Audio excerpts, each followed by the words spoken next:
Ata Maria e te whānau. Welcome to our first Ngā Mānukanuka e te iwi committee of the year. Actually, is it? It might be our second. Yeah. Lovely to see you all here. I've got a room full today, so a welcome to all of you. And I would just invite Matt to open us with a karakia, please. Kia tau mai te rari Māori ki roto I tēnei whare, kia tau te rari Māori e ki nui a tata. Nō rere nei tēnō te matu o te tama me te wairua tapu ame.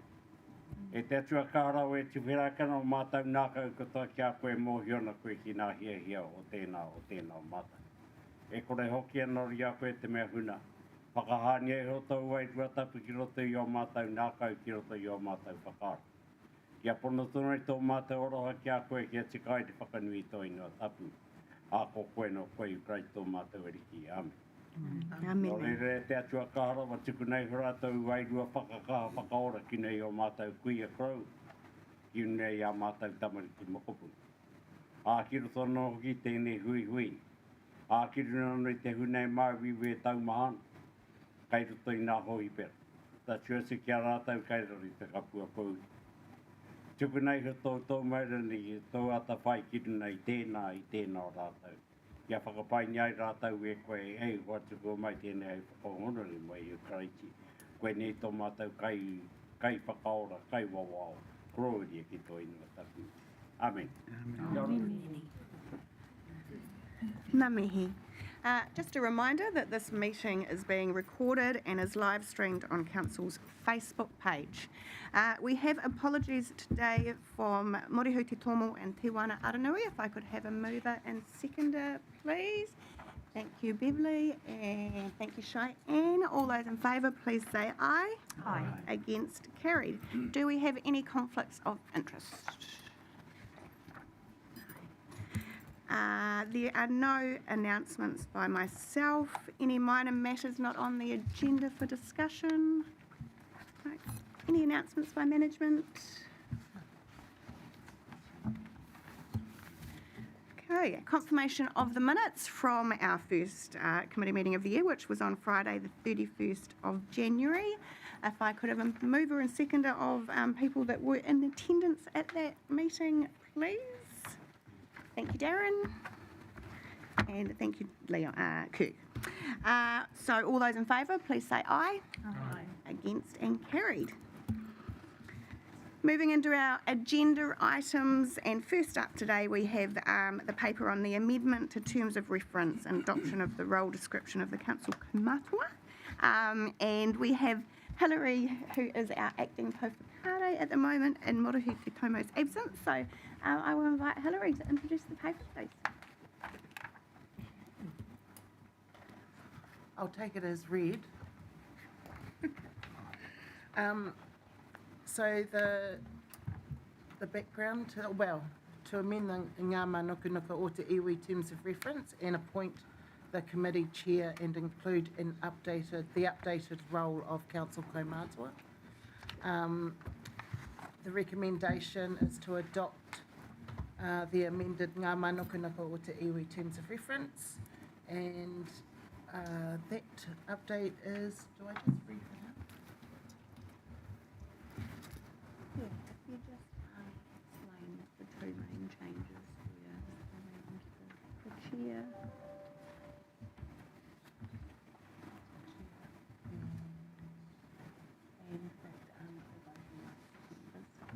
Oh, yeah. So the two main changes are appointing a new chair for Ngā Mānukanuka o te iwi, and the other one is to approve the role and description of council kaumātuas in our council.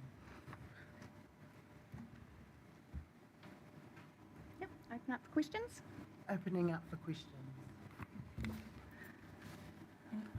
Okay.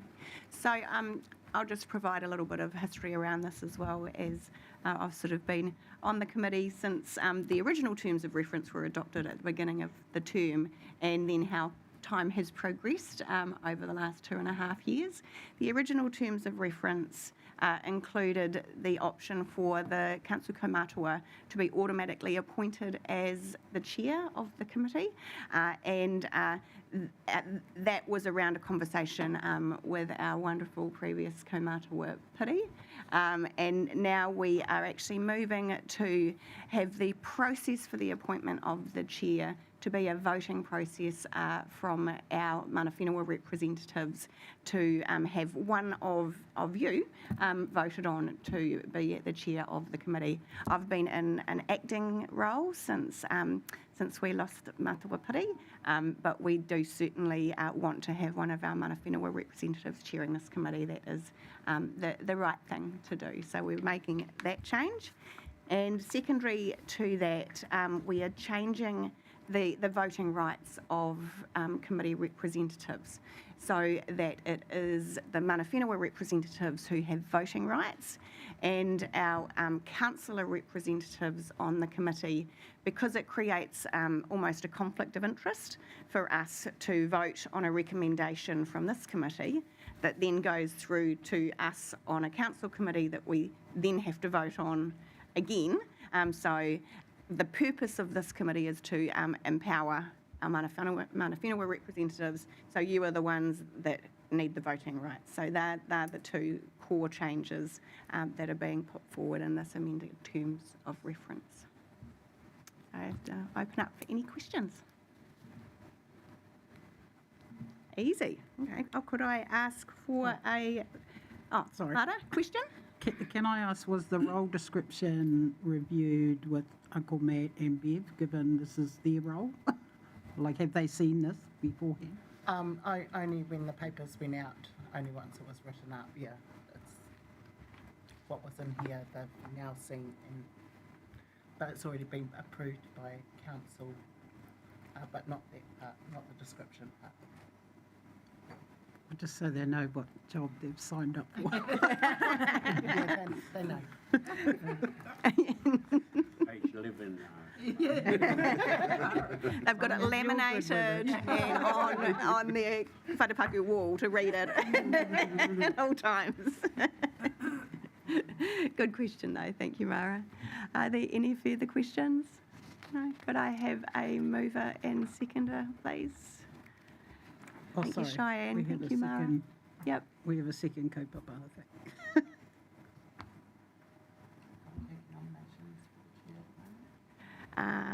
We can do that now as part of the process. We'll move the paper and then we will move into, so moved by Cheyenne, seconded by Mara.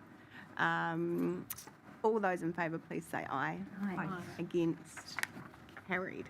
So yes, the second part of this is then to actually have nominations, call for nominations for the chair and make that appointment. I don't think we will, unless whoever gets appointed would like to take over today, they can.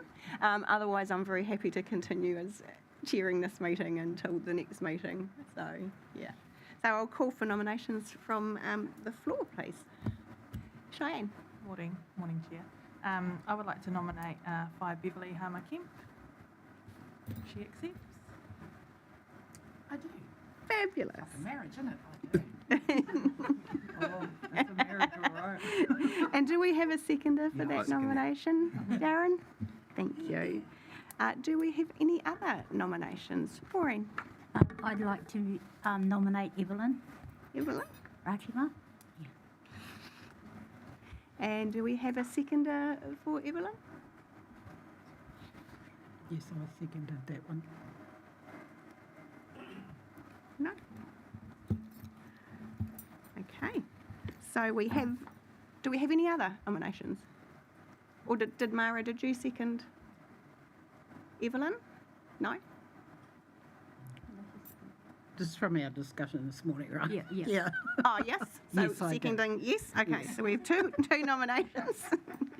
Are there any further nominations? No? Okay, so we have nominations for Whai Beverly and Whai Evelyn. And again, because we have the change in the voting here, it will just be our mana whenua representatives who will make the appointment. So I've never done this before. I feel like this should be a closed book process or something. But you've obviously had a prior conversation, so I'm going to have confidence that you've sort of all decided on a pathway forward. So I would invite you to essentially vote, and we will move forward from there. So if I could have a show of hands for Whaia Beverley as the representative. So 1, 2. Thank you. Sorry, Ned, could I suggest something? Yes, please. Kaupapa that we normally do when we done our marae and with our PSPs is we invite the candidates to have a kore. Oh, thank you. Thank you, Paris. Yes. Sorry. No. Like I said, this is quite new to me. I normally get to just do it in my office and appoint people to what they're doing. So, I will invite Whaia Beverley to have a kaupapa. Thank you. Oh. Taku hei piri piri, taku hei muki muki, taku hei tā piri, taku kati taramea. E koe nā mauku o te motu e kamate amaru e hea e ti hei mai ora. Tēnā koe papa, nau anō i ti whenako tātou huihuinga nei. Tēnei huihuinga o te kaunihira, me mana whenua moko tai ana. Tira tēnā koe tau, mōrena. Mōrena. Mihi nei ki a koe, Paris, kia ora.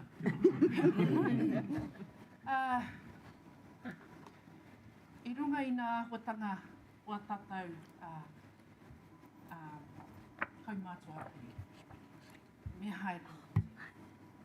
I just want to acknowledge Piri Prentice and his role as kaumātua and the extraordinary type of man that he is and the many facets of his upbringing and his knowledge is told through our marae. And I need to acknowledge him because it's the seat that we are going to be sitting in, which itself is a hard seat.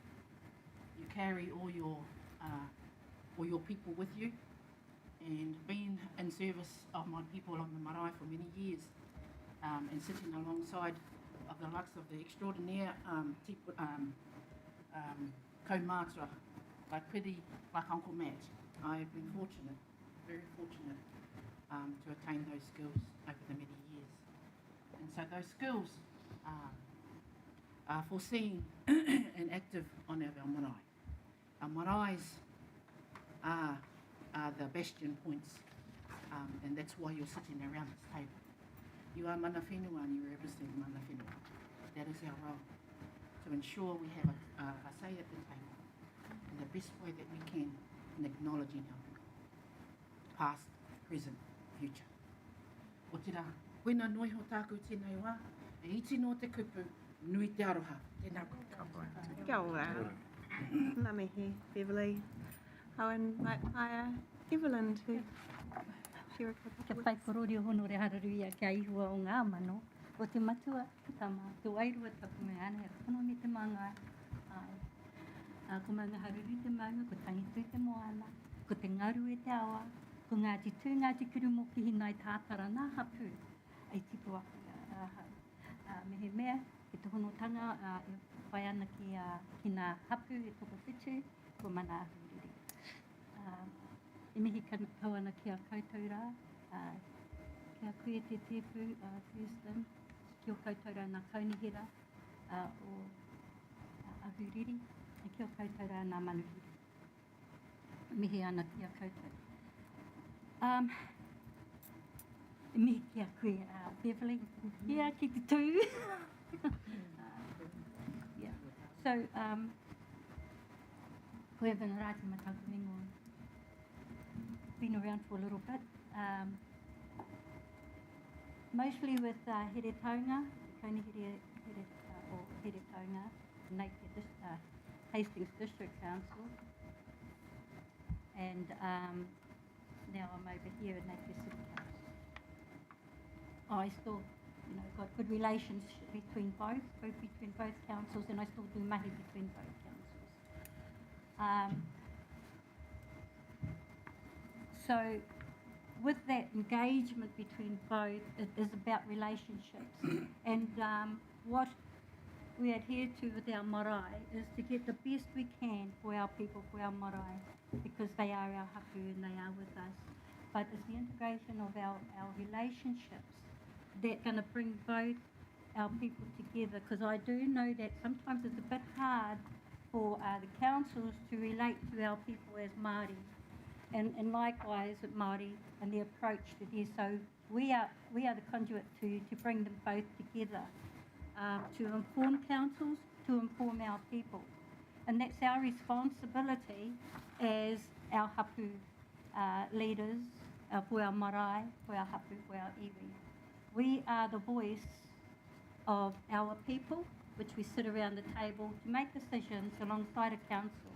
Not to overrule or overrun, but to work together in partnership, together in the decisions we make. It's important to us to get the best we can from both aspects, for our people, for the councils, to have the respect that councils and to appreciate the work that the councils do, and alongside of it, the appreciation of our people as Māori and the works that we do. With our experience, with our kōrero, with our stories, we can come through with council and we can enhance how we are and how we can live together and keep our naipia, our ahuriri, beautiful, working together, you know, instead of tug of war and those kind of things. So, and it's all matter of respect, and it is about the relationships that we can have a better ahuriri to live in for everybody. Yeah, kia ora koutou. Kia ora, ngā mihi, Evelyn. Thank you both for your kaupapa. So I now will open up for the voting process, and bearing in mind that those who are nominated are very welcome to vote as well, or you can choose to abstain if you would rather abstain, but you do have the right to vote as well. So as the first nomination was Whaia Beverley, I will call for a show of hands for that nomination and voting in favour of that first, please. So Cheyenne, Kirk, Beverley and Darren, and not to Matt get a vote? No. Okay. So Darren, Beverley, Cheyenne and Kirk. He doesn't get it. No, but so that is 4, and calling for a show of hands for Whaia Evelyn. Thank you. Evelyn, Mara and Maureen. So very close. So by one vote, I would like to congratulate Whaia Beverley, who is now the new chair of Ngā Mānukanuka o te iwi. Thank you. I'm looking forward to doing the handover. Thank you. Thank you, everybody. And thank you for your patience with me navigating my way through that process. In terms of the resolution, because we did that in 2 parts, you have what you need. Perfect. Thank you very much. Excellent. So now, actually, we now have another nomination process, so you'll have to bear with me again. Our second agenda item is nomination of appointed members to our standing committees and our audit and risk committee. So again, just a little background on this. This term, for the first time, we actually resolved as a council to appoint representatives from Ngā Mānukanuka o te iwi to our council committees with voting rights, so that you are actually able to form part in full partnership of our council decision making. And we do have some vacancies to those appointments at the moment. So we'll sort of work through them, because there's 3 components to it essentially. We have 4 standing committees. Okay, excellent. Excellent, thank you. We have 4 standing committees. We have Future Napier and Sustainable Napier. And when we have our committee meetings, we have those on the same day, and this may have been explained to you previously. So from managing the process, it makes sense to have the same representative appointed to both of those committees as the meetings run from one to the next. And then it's the same situation from our Prosperous Napier Committee and our Napier People and Places Committee. And we will work through those ones first, and then we'll move on to the third, which is our Audit and Risk Committee. So I would like to call for nominations, please, for the Future Napier and Sustainable Napier Committee. Cheyenne. Chair. I'd like to nominate Darren Tariha. Taraha? Seconder, please. Thank you, Beverly. Do we have any further nominations? Well, that makes it a lot easier. I will still invite you, Darren, to have a no, you wouldn't like to. Okay. As the chairs, would you like to make comment, or would you rather we wait till we have resolve and make a vote? I was just thinking, Your Worship, it may be, but I see some work's been done into the nominations already, but as soon as you have the chairs of the standing committees, we could give a brief overview of maybe what those committees cover. Okay, so we'll do the nominations and Yep. then we'll do the vote, and then we'll invite you to do that. So next I'm calling for a nomination for the Prosperous Napier and Napier People and Places Committee, please. Cheyenne? Madam Chair, thank you. I'd like to nominate Kirk. Kirk, thank you. And do I have a seconder for that? Thank you, Mara. Excellent. And then moving on to our Audit and Risk Committee. So again, just a brief summary. This is slightly different to our other standing committees. It's a committee that meets quarterly. We have an independent chair, Bruce Robertson, who chairs that committee. So it tends to be probably a slightly longer meeting, and again, so we just need one representative to be nominated and appointed to that committee. So I'll call for nominations, please. Beverly. To nominate Kirk. Kirk. Fabulous. Do I have a seconder, please? Thanks, Cheyenne. Excellent. I'm just doing a quick read of the rest of the resolution, which essentially notifies of when the next committee meetings are, and also notes that the representatives that have been appointed should attend council workshops relating to the committees that they've been appointed to. So again, Kirk, I would just invite you to have a kōrero and introduce yourself if you would like to. Thank you. Tēnā tata te whare. Tēnā koe matua, nau te whakawhita atu ki te kai ana niwi tēnei ata nei mā tātou, nā reira nika tamihi e rere atu ana ki a koe. O tira tēnā koutou. A ko Kirklina tōku ingoa. Nōko nei, o te biha. I think just to be on the table, as a mana whenua, but also bringing our Irish and French blood with us too. And I agree with what the aunties say, that we do have to sit on the table for our people, but because we're the mana whenua, manaakitanga is everything to us, so it doesn't matter who you are, where you're from. That's our jobs, is to make people feel welcomed here on our whenua. And just so there's no favouritism, no biasness, we're not... the aim is to try and have a say so we can all live together. Obviously, we do have different ideas, different thinkings, the different ways we've been brought up.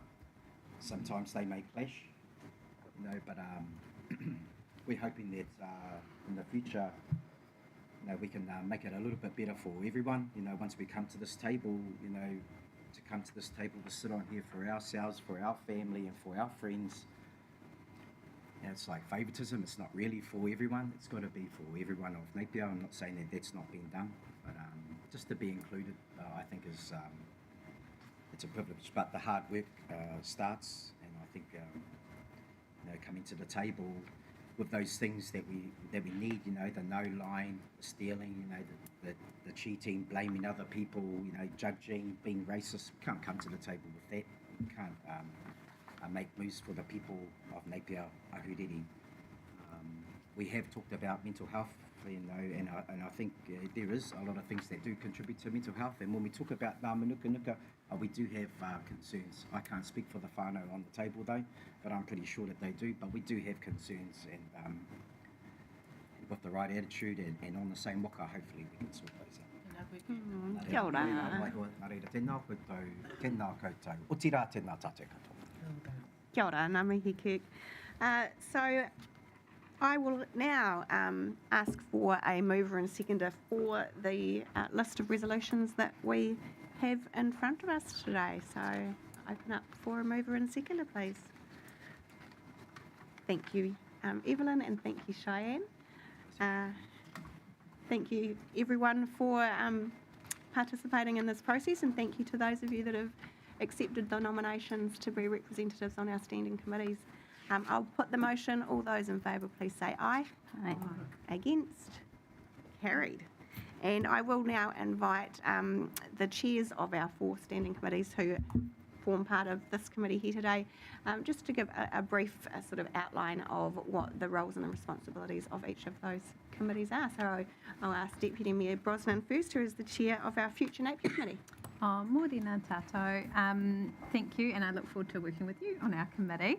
I think, so I chair the Future Napier Committee, which gives our governance, oversight and direction to the Regulation Directorate. So the kinds of things that we talk about in the Future Napier Committee are bylaws, district planning, building consents, resource consents, parking strategies. We also have our EPMO, our project management team that's being formed. There's a strong link through to our hearings committee as well, so there's opportunities to possibly further your skill set in being a hearings commissioner as an opportunity being part of that committee. And we make decisions and recommendations back to Council on strategic planning projects as well. So a couple of the things that are currently reporting through our Ahuriri Regional Park and Tiaka.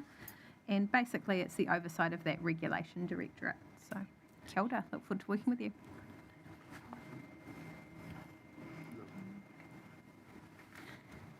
Thank you, Annette. I'll now chair of our Sustainable Committee meeting. Our committee is Councillor Price-Keith, so I invite you to give a quick... Welcome aboard. We'll be able to meet at the rugby club and have a chat about things. Basically, Sustainable Napier is infrastructure. So we and it'd be quite good if you had a look at our last paper we did last week. It just give you a rundown of areas we perhaps cover. share that with Darren, Keith. What's that? You could perhaps share that, email that to him. Yes, yeah. Oh, he's got to learn to find it. So do I. No, we'll touch base and go through that. But, you know, water is one of the big things that we're dealing with at the moment. And then there's roading and transport. So 90% of what happens in Napier comes through this committee. Here we go. How's it funded? How's it funded? Maybe spending. Thank you for that. Looking around the table, our next chair is Napier People and Places. So, Richard. Yeah, again, welcome aboard. We do all the cool stuff. I should have known this would turn into a competition. He started it. We hold a lot of the facilities that you see out there. I guess your eyesights, your libraries, your pools, your mini golfs, your aquariums, base gates, par 2, all come under this directorate. Events and tourism, visitor experiences, sport and recreation. There's so many. Grant funding, community funding initiatives come through here. Social side of things, community development, all comes through this side of it. So, and Thunis, the director, will tell you, I think it's 45% of council, isn't it, employees or something, or funding or something. So we're pretty big. There's infrastructure down here and then way up here. Yeah. So, like I say, we got all the fun stuff. Thank you. And next we have the chair of our Prosperous Napier Committee, Sally. He iti he pounamu. So whilst we may be slightly smaller than some of the other directorates that have just previously spoken, Prosperous Napier looks after, I suppose, the fuel that keeps things running. Welcome to Numbers Paradise. If you like numbers, then you are in for a treat. We track and monitor basically the financial performance of council, making sure that we're spending the putia where we said we would. And that we're tracking well in regards to our long-term plan and our capital delivery, which primarily is delivered through the directorate that Keith sits in. So you'll look forward to that. We also have procurement, so who is delivering. Sometimes it's not us, we go out to the market and we find the best people to do the job. So procurement comes under it, IT as well, and customer service. So that corporate service side of the business, that's what comes through from a reporting perspective to Prosperous Napier. We're the funnest. Really. You've got all the money. Yeah. We've got the money, honey. Yeah. Should we do another round? Thank you. And actually, as the Deputy Chair of Audit and Risk, yes. Sally, I will invite you to also speak to that one. Certainly. Another fun committee to be a part of. But in all seriousness, actually, Audit and Risk sounds a little dry, but I think it's about translating those dry figures and thinking always of worst case scenario and how we're reducing and assuring our community that we have the right policies, procedures, ways of working in place to make sure that we're protecting their investments and that we're using the rates to do the mahi that we're supposed to.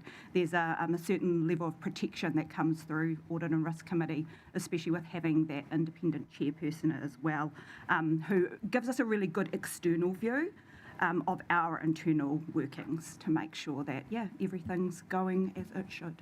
So, yeah. Thank you very much to the chairs. Madam Chair, I'd like to ask a question. Absolutely. Is there a induction period for our newly appointed members? We will absolutely provide some induction and support for them before, they attend their first committee meeting. Yeah.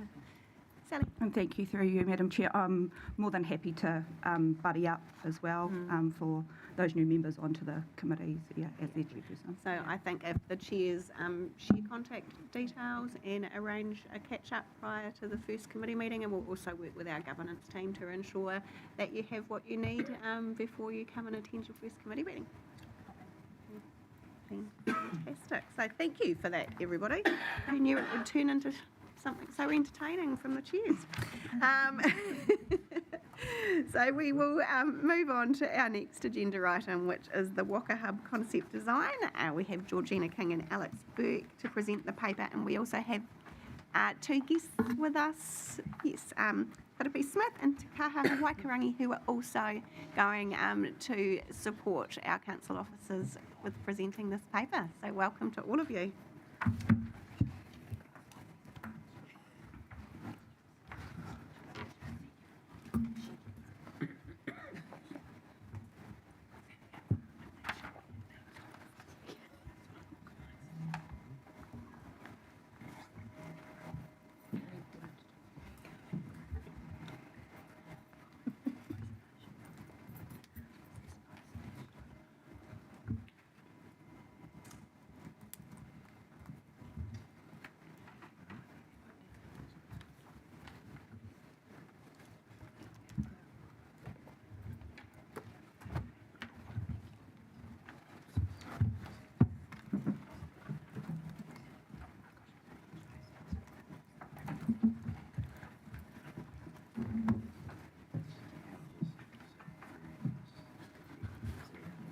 A tuatahi rā me mihi ka tika ki au koutou e ngā rauranga tirama, i kahika tēnā koe, i pāpā, horo matiu, nei rā te mihi ka tika, ngā whānau whānui, i tēnā koutou katoa.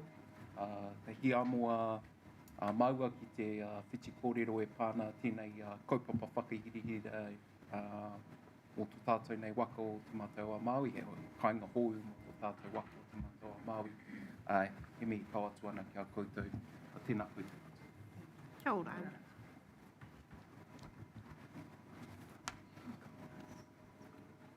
Kia ora tātou, ko Georgina King, toku ingoa. I'm part of the project team for the Waka Hub project, and alongside me are people that you may or may not have met before. So we've got Tikaha, He Waikarangi, Piripi Smith, both trustees of the Aotearangi Educational Trust, and then Alex Burke and myself from Napier City Council. So, morena. Have you got this behind you? Sorry, Hilary. We've got it in front of us. Oh, you've got it in front of you. We're just going to present to you some slides on the concept design, but the purpose of our report today is to seek endorsement from Ngā Mānukanuka o te iwi for the design concept for the Waka Hub, and also to seek your endorsement to progress to the next stage of design, which is develop design. I'll take the paper as read, but we'll be talking to you today around the history of the Waka Hub kaupapa, and also Piripi and Tikaha would like to talk to you also around what it is that Aotearangi Educational Trust do and what the Waka Hub is all about. So I will pass it over to TK and Piripi to talk to you now. Oh, kia ora koutou anō. I think we've presented a few times to the committee, and so just a refresher of the location of where the Waka Hub is. You'll see a map of with the red circle where the proposed Waka Hub will go, and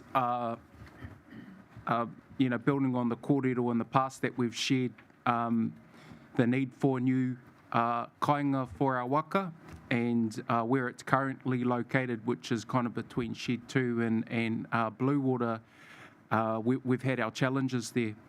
Some examples are vandalism on the waka. For example, taking down of our flags, cutting of some of our life rafts, damage from vehicles from waka around us, just because of the setup of the berth where we are, and the movement of the currents and the such. So finding a safe and secure home for our waka has been our priority for the last few years. And then moving into why the location that's on the screen at the moment was chosen was a few reasons. One is that after looking at a number of places around the harbour mouth, this seemed to be one of the safest areas. So we went through a multi-criteria analysis, which kind of looked at, a secure place for our waka, coming in and out of the harbour during high tides and the such. That area had been the favoured location when going through that process. But also one of the reasons that we went to that site initially to observe how the waters flowed and moved in that area was at the time when looking at sites, receiving a call from Matua Trevor Taurima, who had also had a vision around seeing a waka facility set up there. So kind of being able to reflect on that, and then going through our process of where is a safe, secure place for our waka was the reason that location was chosen.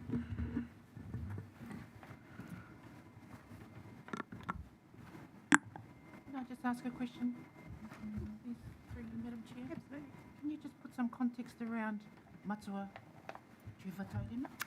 Kia ora. So Matua Trevor Taurima was instrumental in waka kaupapa in Ahuriri. He started the waka ama clubs around Ahuriri and led it within Te Matawa Māui, and so he's been a key figure not only in the waka space but as a kaumātua for us in Ahuriri as well. Kia ora. Kia ora tātou, mihi o tātou ki a koutou. Just adding on to TK's kōrero there, also going back into the early, sort of like mid 1900s, there was always a proposed waka site, and the original site was supposed to be just over from the West Shore, sort of like hotel there, but that never eventuated. And then, but mana whenua always still wanted a place to be able to have waka, and so it's fortunate that we're come to this place now. Just a little bit of a kōrero here for those who don't know who we are and what we do. So the Ātiarangi Educational Trust, we're a registered charitable trust. The main things we do are within community and within schools.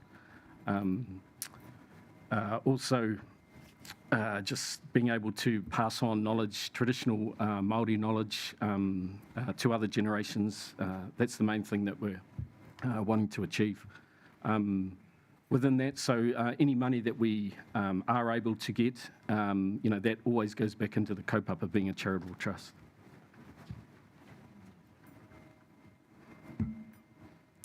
So Piripi shared passing on that mātauranga and the whakapapa that we have around waka haurua, which is the waka, the type of waka that we'll have at our kāinga, stretches back over 5,000 years, which spans Te Moana Nui a Kiwa from Taiwan through to Rapa Nui and Hawaii. So it's acknowledging that whakapapa and the long history that our people have had of Te Moana Nui a Kiwa and being able to undertake the greatest migration in human history, and doing that through our connection with the tile, with the environment, using the materials of the whenua of that area, being skilled and mastered, not only waka builders, but sailors and navigators.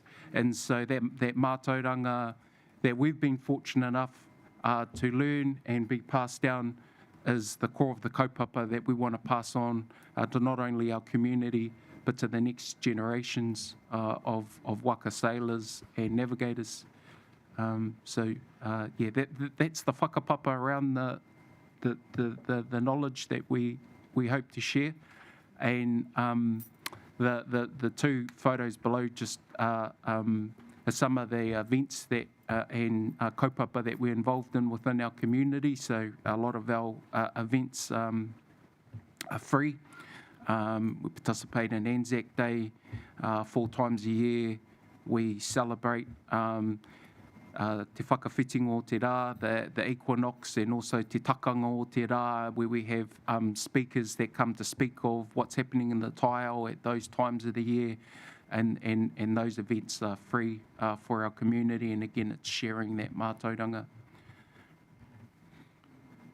Right, and just moving on, just to give a bit of an insight into just the last sort of like couple of months, the types of groups that come here. So in a couple of these slides, we're bringing people into the rohe, into Ahuriri. There's a couple of groups here up on the top. So that's a rōpū of Anglican archbishops from all around the world. So we had archbishops from Africa, England, Canada, and the States. So the Archbishop of Aotearoa, he could have literally had this anywhere in Aotearoa. Because we've taken their archbishops through the Aotea into the Waka and given that kōrero, this is the place where they wanted to have their symposium for all the international guests. Also, we've got there, just last weekend, we had 51 kids from Mahina school in Tahiti. So they came over to Aotearoa, but they were doing a separate kaupapa. But they all got in 4 minivans, drove all the way down from Gisborne down to Ahuriri to spend time just to see the waka, just to see the Aotea. And that I mean, it's not, by no means, it's not our regular type of people that we get in. The most types of groups that we get in here community groups and also school groups. So we have good relationships with the likes of Hohepa Homes. We do a lot of helping them out with tikanga Māori, with every time they get workers and workers in from Germany every year. We'll help them with their pōwhiri, and international guests will help them out with that as well. And in terms of education, so we're able to, any money that we do get through the trust, we're able to subsidise any learning materials. So just in one of these top slides here, you can see a couple of the resources that we have, a wharewhetua portable planetarium. We're able to take that anywhere in Aotearoa. So we've taken that to literally the remotest kura in Aotearoa, which is in Pitt Island in the Chathams. So that can go on, go on a flight, and it can be taken into the schools so that they don't have to front up with the transport costs to get them here. Other types of resources, we're just able to make sure that we subsidise them for schools so that they can actually learn about this kaupapa.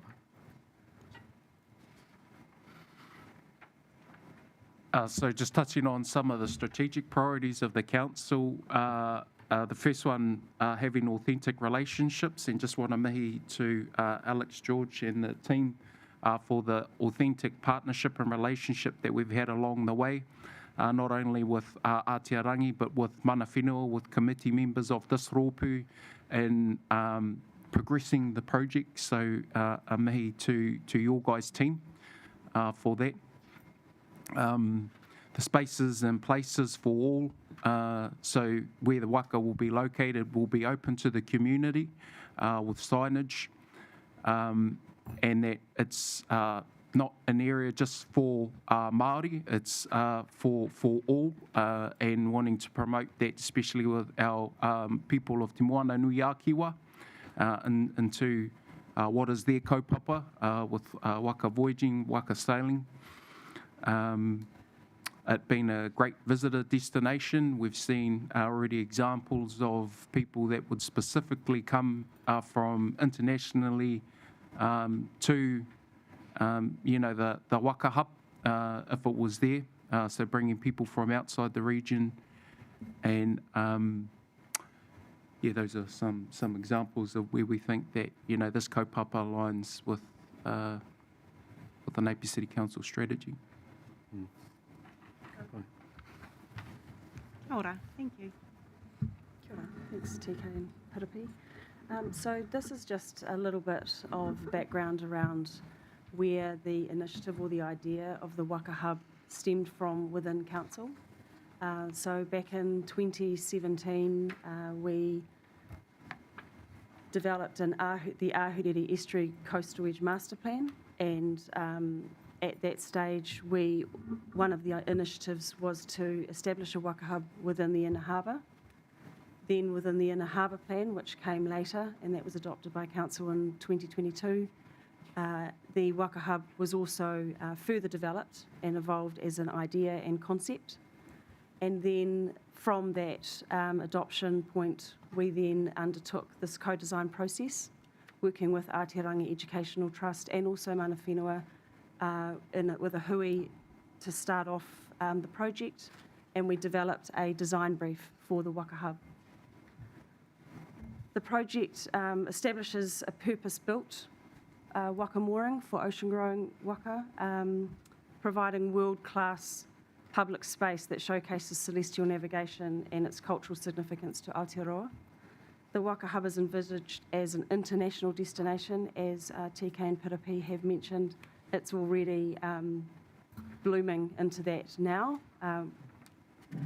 both with the Aotea out at Awatoto and also with the potential for this waka hub.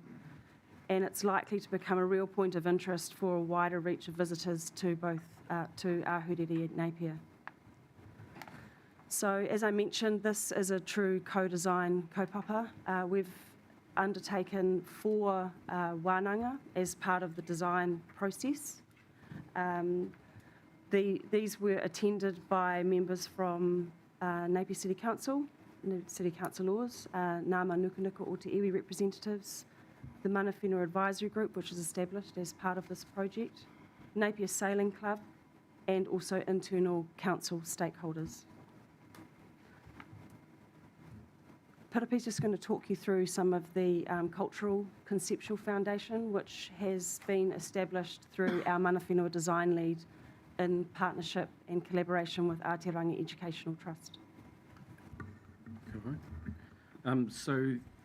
As you'll see in some of the images that will come up later on, the image of the actual waka hub will be an upturned waka hull with what's called a haumi kokomo join in it. And if I sort of like think back, or from a couple of the first voyages that I ever went on, what this kaupapa really is about, and then later on being able to pass it on and joining with other groups, kaupapa waka is about he hononga ki tētahi a te tangata. So it's about joining people together. In this case, we're having a close relationship with the sailing club, being able to use both of parts of the whenua there. But really, the long and short of it, the join that will be seen in this roof is that's exactly what it means. It's symbolising joining people together. Probably just add to Haumi's a joint that is specific to Aotearoa as well. So there was lots of different ways of building waka, especially large waka. And so these types of joins were important for how waka were built traditionally. This specific join, this technology was specific to Aotearoa. So it's a good hononga not only to the whakaaro around joining people together, which represents, whether it's joining islands together from sailing between each other, but joining the community and being able to share that mātauranga based on this design, which will be reflected in the architecture of the whare.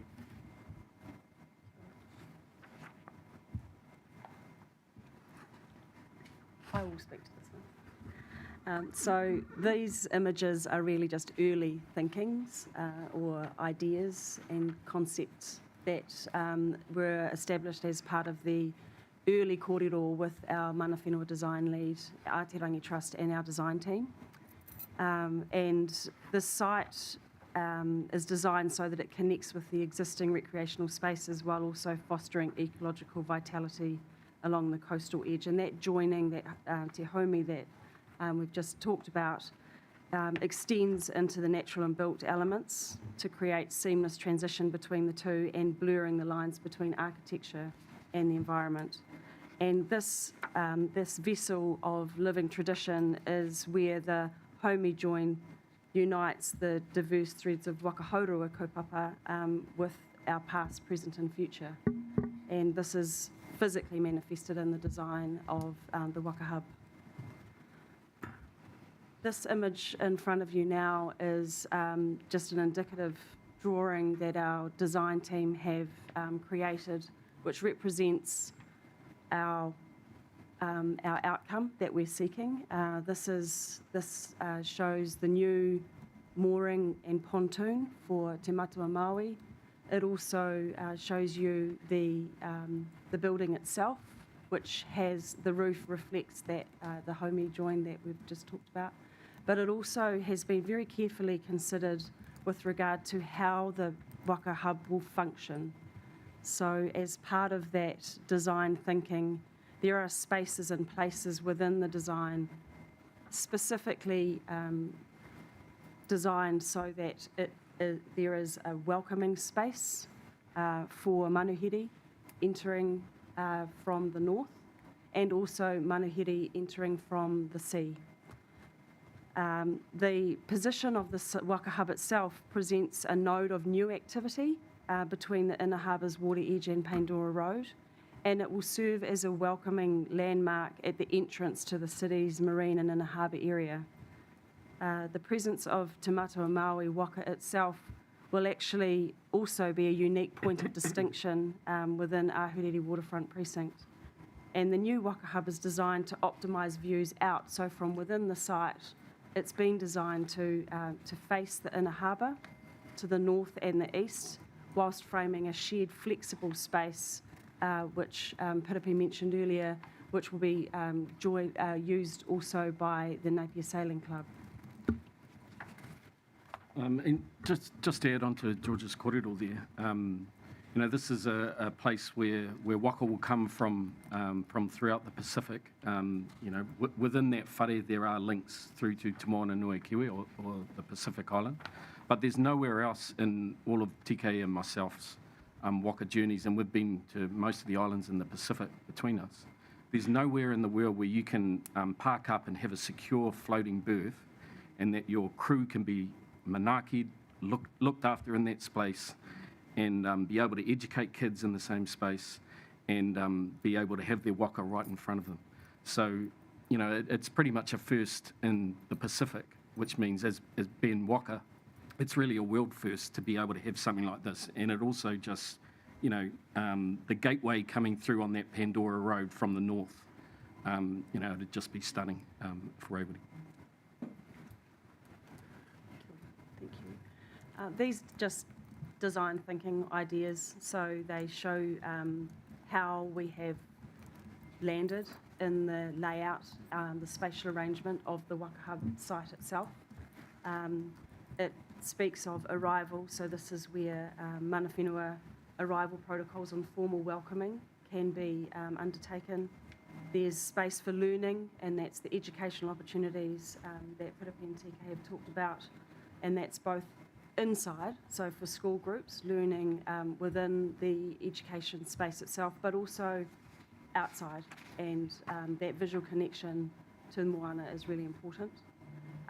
There's a working area, so part of this Waka Hub is actually about servicing and working on the waka, and also providing space for manaki, for gathering within the site. Again, there's internal spaces. There's a working and storage facility to the rear of the education space, but there's also gathering space outside. And lastly, another opportunity that the Waka Hub presents is to help restore the Māori of this area, so the health and well-being of our environment. And that education is, that level of education is something that we can also present through education stations and information for our community along within the Waka Hub environment itself. And we will be proposing to plant native vegetation along the northern point behind the revetment, and also we are conscious obviously of that riparian edge, and part of the design intent is that we would be looking at some ecological habitat restoration as part of this kaupapa. This is just a slightly closer view of the site itself. The concept shows the proposed layout of various features and spaces within the Waka Hub. Key features for Aotearangi Educational Trust are that we have a fit-for-purpose space that allows for it to function well, and this has been very carefully considered as part of the design process. These images are aspirational images of what the wharewaka will look like. It's actually a collection of two smaller buildings under one roof, and that one roof provides shelter for manuhiri outside, as well as for the learning spaces and the working and storage spaces. So there's proposed to be a large external deck area which would be open all the time. So this is open to be used whether it's part of the education offering or whether it's just to the community who are utilising the pathways and the waterfront itself. These images we thought were a really exciting opportunity that the Waka Hub presents. there's a real connection, obviously, with the kaupapa of Aotearangi Trust, the Celestial Navigation, but also to do with our environment. And these images to the right-hand side show the opportunity for both stormwater treatment, but also habitat creation through constructed reef systems on the seafloor.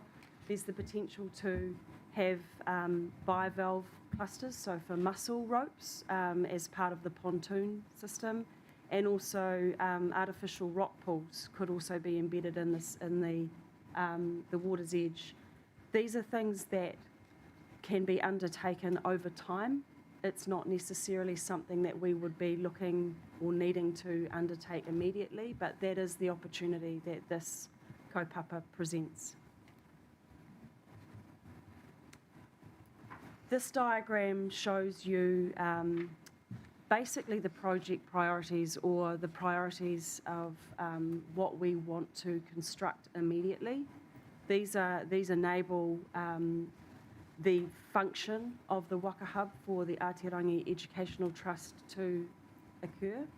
So in blue, you've got the A1 represents the jetty and the pontoon, A2 represents the learning space, and A3 the workroom and storage. So it's proposed that these would need to be constructed first, and they would need to be completed, all but most of the storage or workroom, in order for this Waka Hub to function well.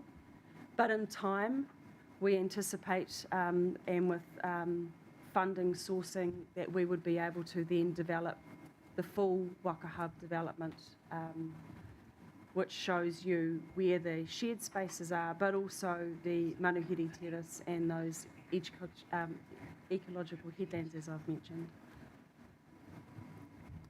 So ultimately what we're here today to do is to seek your endorsement for the concept design of the proposed whare waka o Ahiriri, and also endorsement to progress to the next design phase, which will be developed design. And if anyone has any questions. Kia ora. Thank you to all of you for that really comprehensive presentation. Lots of good detail in there for the committee to consider. And I'll open up for any questions. Sally. Thank you, through you, Madam Chair.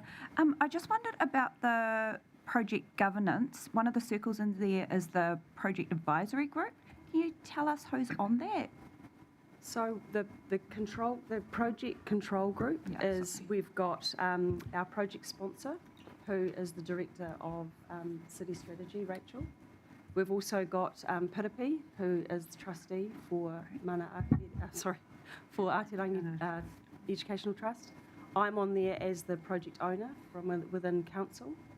We have our financial officer, who's also part of that committee. And we have our the property manager for council was also on that.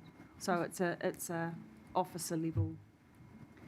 So that's the project control group. So yes. In the project governance part of the image, there are three circles: Mana Whenua Advisory Group, Executive Leadership Team, and Project Advisory Group. So we've been using the Mana Whenua Advisory Group for our project advisory.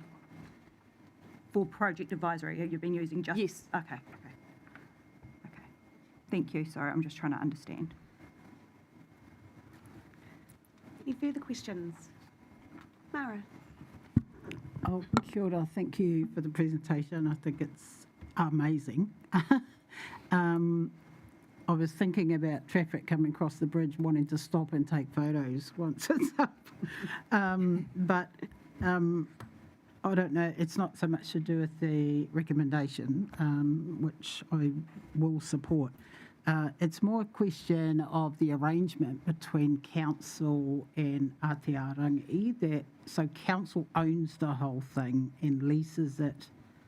So is it, I'm guessing, not a commercial arrangement? Would it be one that this is kind of a culturally significant site? And it's just not clear in the arrangements that given the benefit this will bring, that I'm just reading it, hoping they're not being charged some exorbitant rent to lease it, but that we're actually giving back to Aotearangi. So just a question. Rateable? It is rateable, is it? Part of the rates? The land The land. is rateable. Do we collect rates on that piece of land? Is anyone able to answer that question? It's our land, so we will find that out and let you know. Yes, it's a It's reserve. reserve It's land. reserve land, yes. Yeah. Reserve open space. Yeah. So for their lease of the property, So one of the next steps that council officers are embarking on is an MOU, so a memorandum of understanding between. It's a tripartite agreement between council, the Napier Sailing Club, and Aotearangi Educational Trust, and that will determine the functionality or the operation of how the spaces will work and how the use of the facilities will work. That will inform the lease for the Waka Hub.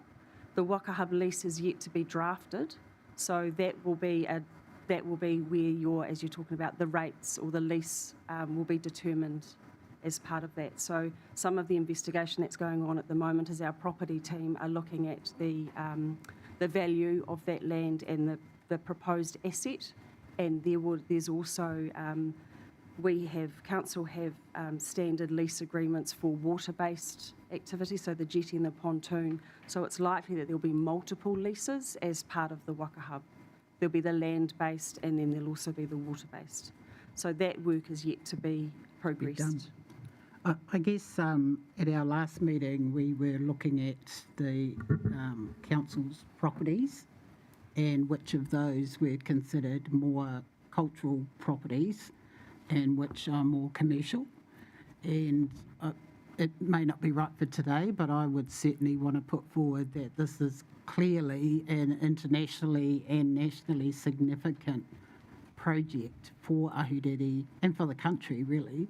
And so the less this thing can be commercially oriented for Aotearangi and all Napier citizens for that matter, and that it's more in that culturally significant category, I think we should be absolutely looking at and not putting a financial burden on them as lessee. And certainly as we progress through and start entering into those more operational details around the lease, that will all come back through the committee. But yeah, apart from that, in terms of the work, it's stunning work. Kia ora. It's pretty special. Any further questions? Evelyn? Yeah, I just had a question. It pertains to the planetarium over here at Hawke's Bay, and you know that's going to come to a close soon, and it's looking for a home. I wanted to ask if there was any place for it within the Waka Hub because of the navigation and because of our connection to Matariki and that through all of that there. I was looking at, it's exciting to know that you've got a movable planetarium. I think it's just absolutely great. And compared to the education that you have with that, it's really complementary. So I was just wanted to ask the question if there would be any space. It might be a bit premature to ask that, but would that be any room for that there within the education side of that? It's certainly something that we could consider, and it may be something that council may wish to consider as part of this. I just thought of that. Just through you, Madam Chair, I have just one question, and sort of just around the risk register. The risk register, can you just explain what that risk register is about? So the risk register is a working document that it identifies opportunities and risks within the project itself. So it may be it's multifaceted. Is it ongoing? It's ongoing, yes, and we run it through the entire length of the project. Nice. Yes, so it's a working document. Any further questions? I think we'll all agree around the table this is a very, very special project, and here in Ahuriri Napier it's quite an honour to actually have a waka like this as part of our beautiful city and available for our community and all the people that you host from overseas. That was incredible to see some of the groups that you've had through, and I know you very generously had some of our representatives from our sister city of Victoria in Canada on board not so long ago as well, and they were incredibly impressed with the history and the waka and all that you do, so thank you. Okay, so if there's no further questions, could I please ask, we are endorsing the concept design and endorsing progressing to develop design. If I could have a mover. Thank you, Mara. I thought you might. And Kirk, thank you very much. Did you want to make any further comments before I put it to the vote? No? Excellent. Okay, so I'll put that to the vote. All those in favour, please say aye. Aye. Against? Carried. Fabulous. Thank you, team. That was a great presentation. Appreciate all your mahi on this. Marie, kia ora.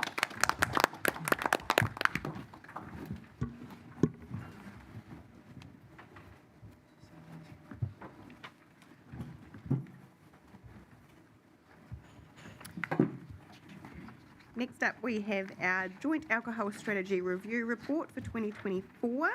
And I think we have Rebecca, Stephen and Luke presenting to us today. Welcome.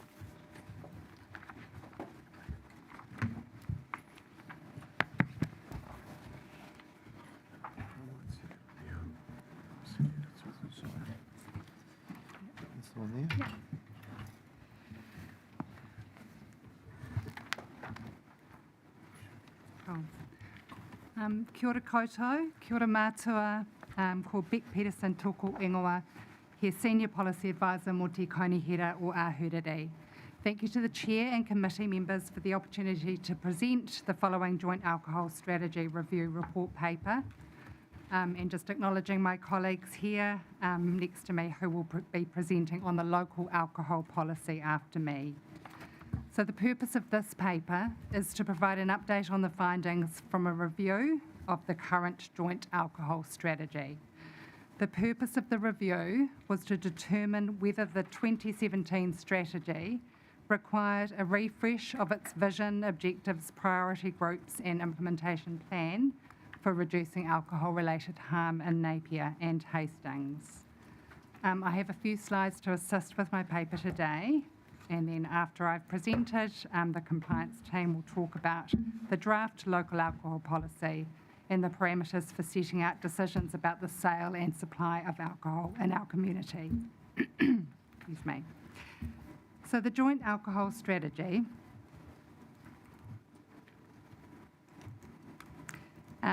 is not a regulatory tool. Instead, it focuses on preventative, educational, leadership and advocacy initiatives for reducing harm. It identifies priority groups who experience high levels of harm, including young people, men, Māori and women who are or may become pregnant. Today I will not be presenting on alcohol harm data. However, noting Hawke's Bay Te Matawa Māori does experience higher rates of hazardous drinking than nationally, with 1 in 4 instead of 1 in 5 hazardous drinkers. Also to note that Māori suffer disproportionately from alcohol-related harm. Much of this is due to structural and institutional inequities, such as age, access to health, income, and inadequate housing. The current joint alcohol strategy has a reference group that oversees and drives implementation. This group's membership is on the screen. You'll note Directions Youth Health are in italics as the service no longer exists. We've been fortunate to have 3 kaupapa Māori organisations and Ngāti Kahungunu Iwi as part of our Jazz reference group. This group has been in hiatus since November 2022, in anticipation of a Jazz review that was set for 2023. The review was deferred due to Cyclone Gabriel and the group has not formally met for 2 years. Engagement with the reference group has occurred as part of the review. The Jazz Review Advisory Group, you'll see to the right of the slide, consists of elected members, youth councillors and a Ngā Mānukanuka o te iwi representative. This group was established to guide the review, and I just want to acknowledge Councillor Taylor, Councillor Gregg and Cheyenne.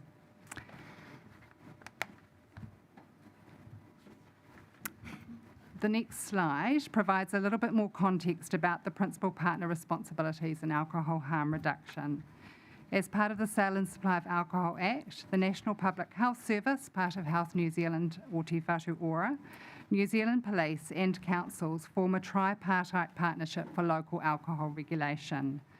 They are required by law to monitor licences and enforce the Act and collaborate in implementing strategies for reducing alcohol-related harm.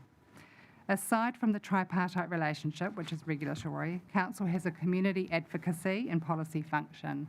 This is where the JAS sits. As further context for the review, it's helpful to understand the time frame for the strategy and how the legislative landscape has changed since the first joint alcohol strategy was adopted in 2011. When the initial and current versions of the joint alcohol strategy were adopted, Council did not have a local alcohol policy in place. The first strategy in 2011 was adopted following a crime prevention unit-funded pilot project to curb alcohol-related violence, Project CARVE. CARVE was a joint Napier-Hastings project led by the councils as we held the relationship with and funding agreement with the Crime Prevention Unit, but it was guided and supported by other agencies such as Health and Police. Napier and Hastings Council then drafted the LAP in 2013, however did not adopt the local alcohol policy until 2019. This was due to issues occurring across New Zealand whereby supermarkets were appealing provisional LAPs, taking councils through costly legal battles. In the meantime, the 2011 JAS was revised and the new strategy was adopted in 2017.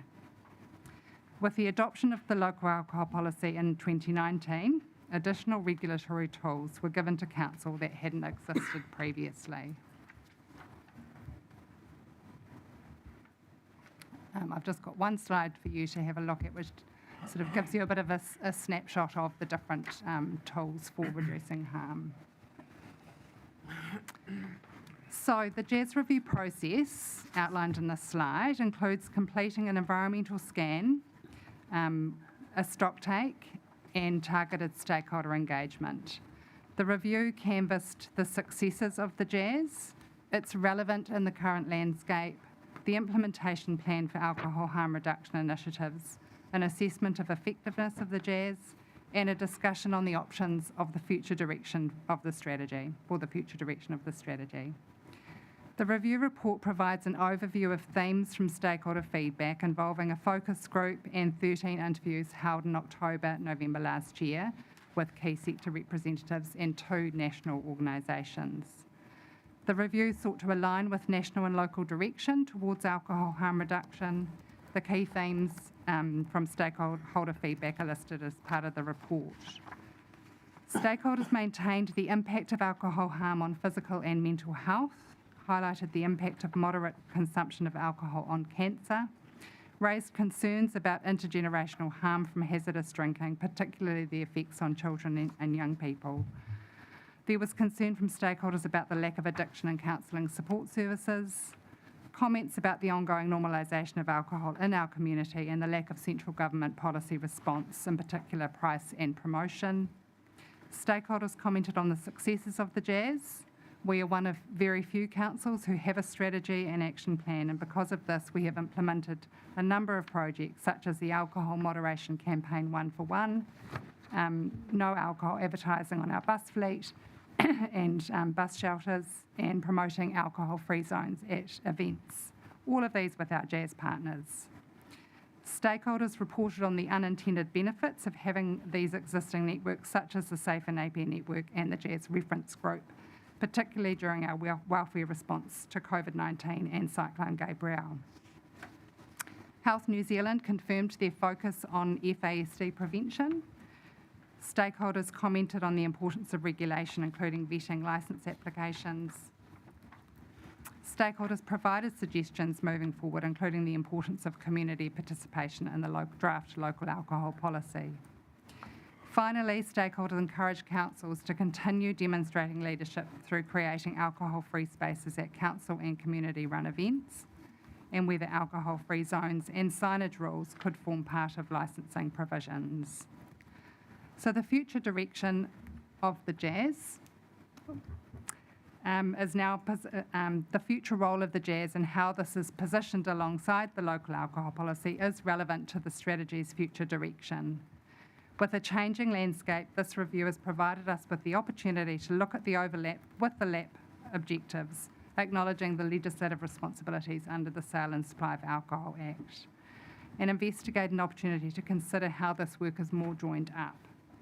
Central government has also placed significant cuts to the public sector, impacting Health New Zealand public health prioritisation and resourcing. Council's current fiscal environment and competing priorities will also potentially impact Council's ongoing ability to lead this work. So 3 options were presented to the advisory group: to progress with a revised strategy and its implementation, to pause and explore other strategic approaches while supporting the local alcohol policy review, or to cease all work in this space. The review phase is complete. The Joint Alcohol Strategy Advisory Group has approved council officers to proceed with option 2, to pause the implementation of the revised Jazz whilst council officers explore alternate strategic approaches.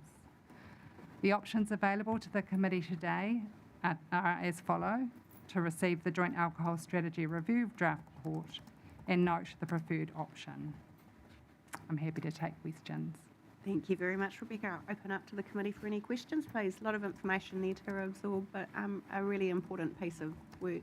So, Just through you, Madam Chair.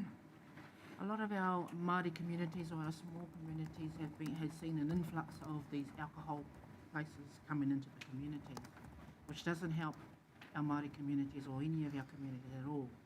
And so I know they've got groups that are talking, and you may already have been a part of these groups or they've come to you.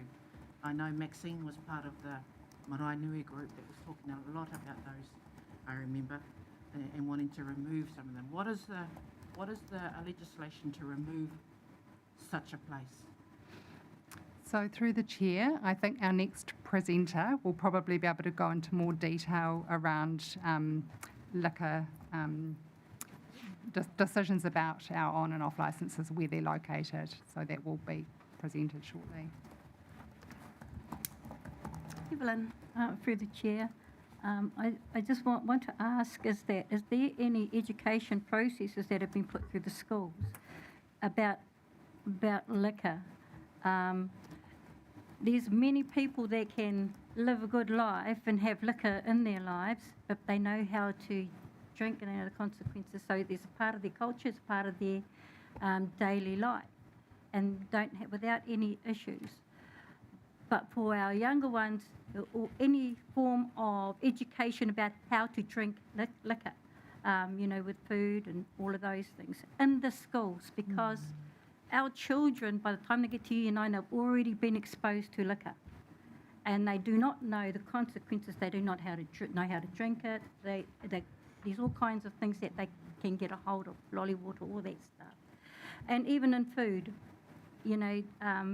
so much food has got liquor in it, and to enhance the flavours and the tastes, and there's no issue around that because not in big lots. But I'm not a drinker, but if I have something of it, I can smell it and say no, thank you. But for our people who do drink, and we know that wines and things are a big part of our economy and a big income drawer of that.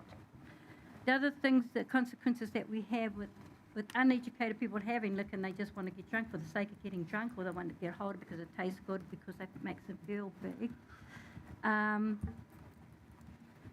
That's all part of the education part of things. And we've got so many of our children who are fatherless or motherless because of accidents that have been caused by drunk drivers and people who have been drunk in the past. So it's and because they know better. So these are the consequences. And I think that, and I just want to see if there's anything in there for education in the schools we've got plenty of things that, like the ambulance at the bottom of the hill, but the preventional side of things and education around alcohol. Is there any consideration that's been put into your business? Kia ora. So through the chair, one of our jazz partners, so Health New Zealand, formerly the Hawke's Bay DHB, did lead a project focused on working with schools, primarily removing alcohol from any school-focused events. So I don't know if you remember, the Ahuriri used to be Food and Wine Festival at Port Ahuriri School, then became a food festival. So, there was some work to remove alcohol from settings where children and young people are present.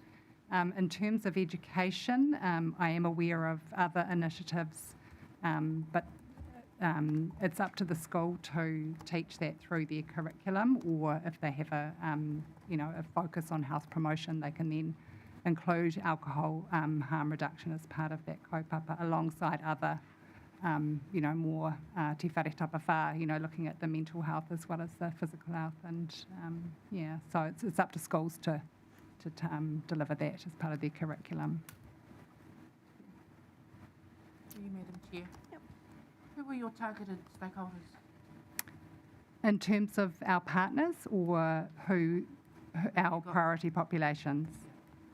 So through the current joint alcohol strategy has a focus on those who experience higher levels of alcohol-related harm, so men, Māori, women who are or may become pregnant, and that's around fetal alcohol spectrum disorder prevention. And I think that's it. There might be one other, sorry. And how did you come about that stakeholder group? Through the chair, so it's all driven by data. So it's all driven by what we know about alcohol-related harm, and obviously, as Evelyn has mentioned, prevention for our children and young people who can be impacted by decisions that adults make. Thank you. Any further questions? Before I ask for a mover and seconder, I will invite Luke and Stephen to present on the second part of this, which is an update on our local alcohol policy.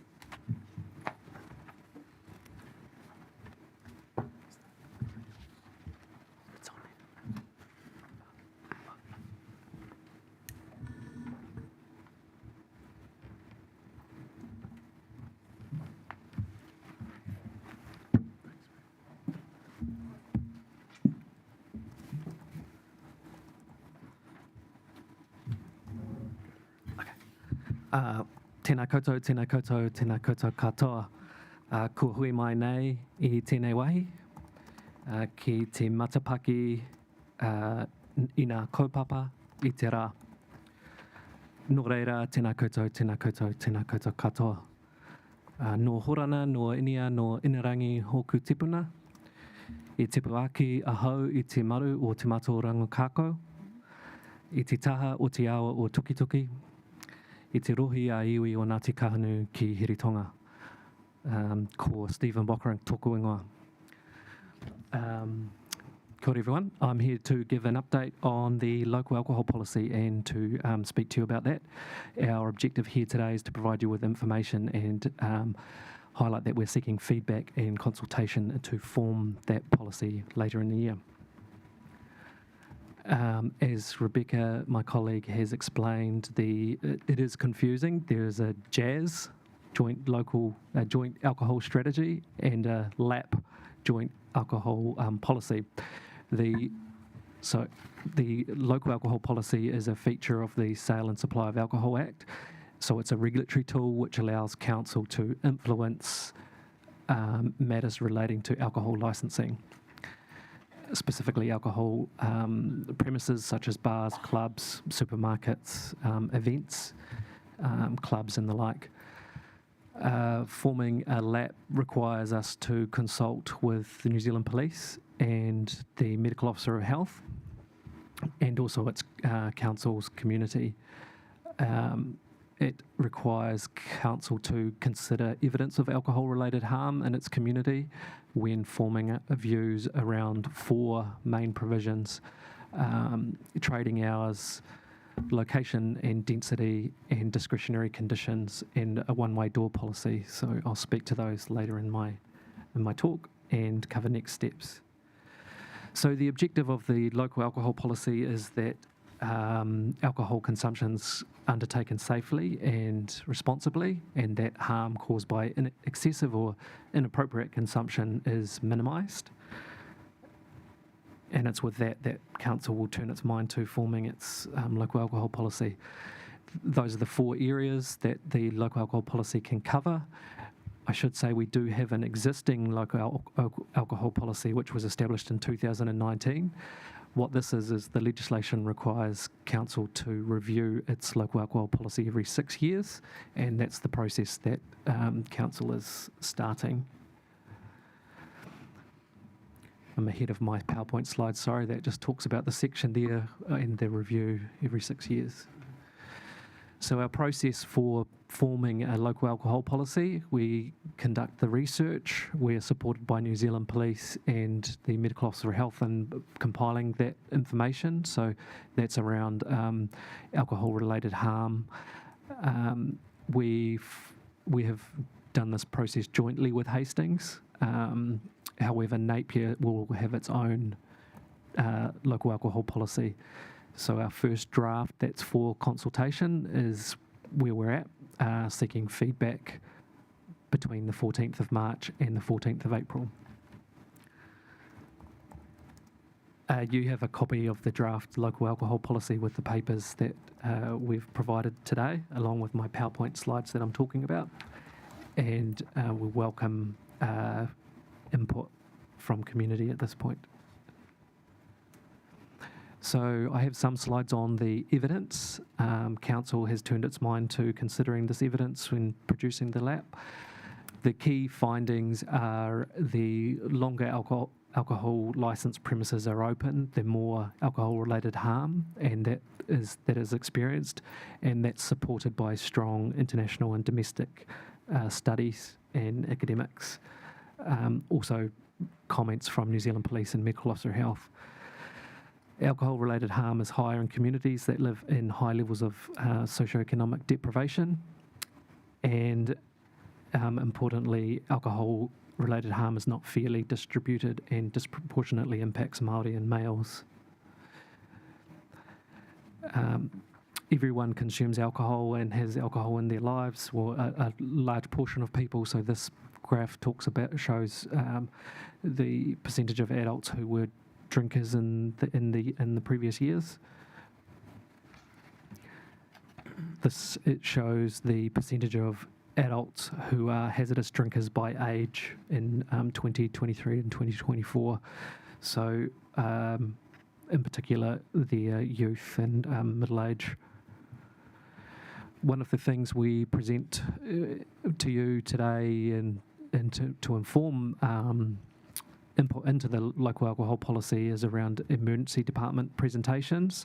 This data shows that our peaks into the ED in Hawke's Bay Hospital, as per data that was provided by Hospital, peak from late Friday afternoon to the early hours of Sunday morning.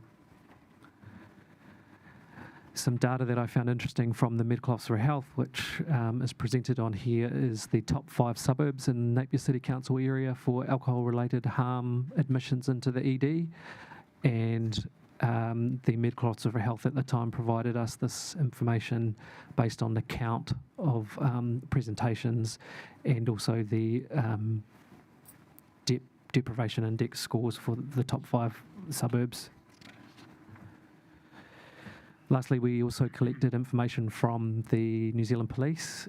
Further information on the research is available on our website to accompany the local alcohol policy. This is an example of some of the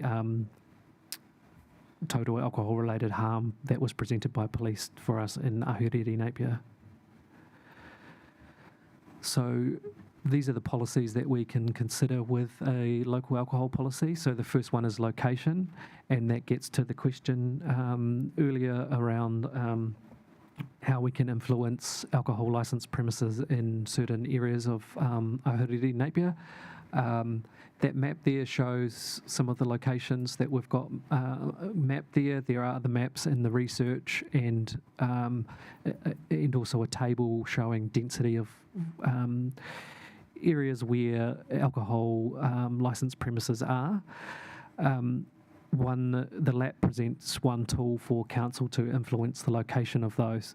So what we were directed to consult on through council is an existing location-based control on a restriction of off-licence bottle stores in the Maraenui area, and that is the status quo as per the 2012 local alcohol policy. Should there be further feedback on that, that will be considered as part of the community consultation and also the hearings process before finalising a last and adopting ideally a local alcohol policy. Council requested us to provide them information on a couple of other location-based measures, and one was a restriction on bottle stores in the top 5 suburban areas that were presented in that slide previously, and the other one was a cap on the number of alcohol-related premises in all suburban areas. So there were 3 options considered for the consultation. We're consulting with the status quo, which is the bottle store restriction in Maraenui. The effect of that restriction is that when the licensing committees are considering licensing applications, they may consider the provisions in the local alcohol policy around location. The next one is around the maximum trading hours. So what we've got in the draft is a reduction in the maximum trading hours for bars, taverns and nightclubs. So currently our nightclubs are licensed to stay up until 3 a.m. based on advice from the Medical Officer of Health and Police, and to align with Hastings, we're consulting on restricting that by 1 hour to 2 a.m. Excuse me.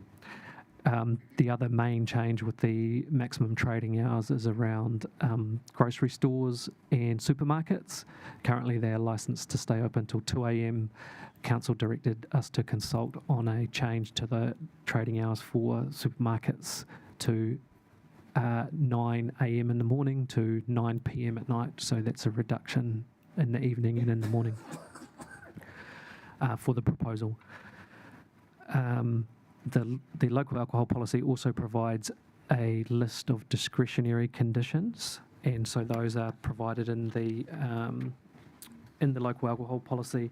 They are for the licensing committee to consider when considering a application for a alcohol license, and cover on licenses, which is like bars and clubs, off licenses, which is like supermarkets and bottle stores, and also applies to events and clubs. So there's a range of discretionary conditions that council may consider in its lap for the licensing committee to consider. The last one up there is the one-way door policy. The one-way door policy is a policy which restricts people leaving a bar or a club after a certain time in the morning. Currently it's 2 a.m. and then not returning back into the bar. So bars that have that particular condition on their licence are required to block entry after people leave at 2 a.m. We're consulting on, as directed by council, a 1 hour reduction to that one-way door policy. So that would kick in from 1 o'clock in the morning. So once you leave the bar at 1 o'clock, if you have that restriction on a licence, the idea will be that you can't go back in until it reopens the next morning.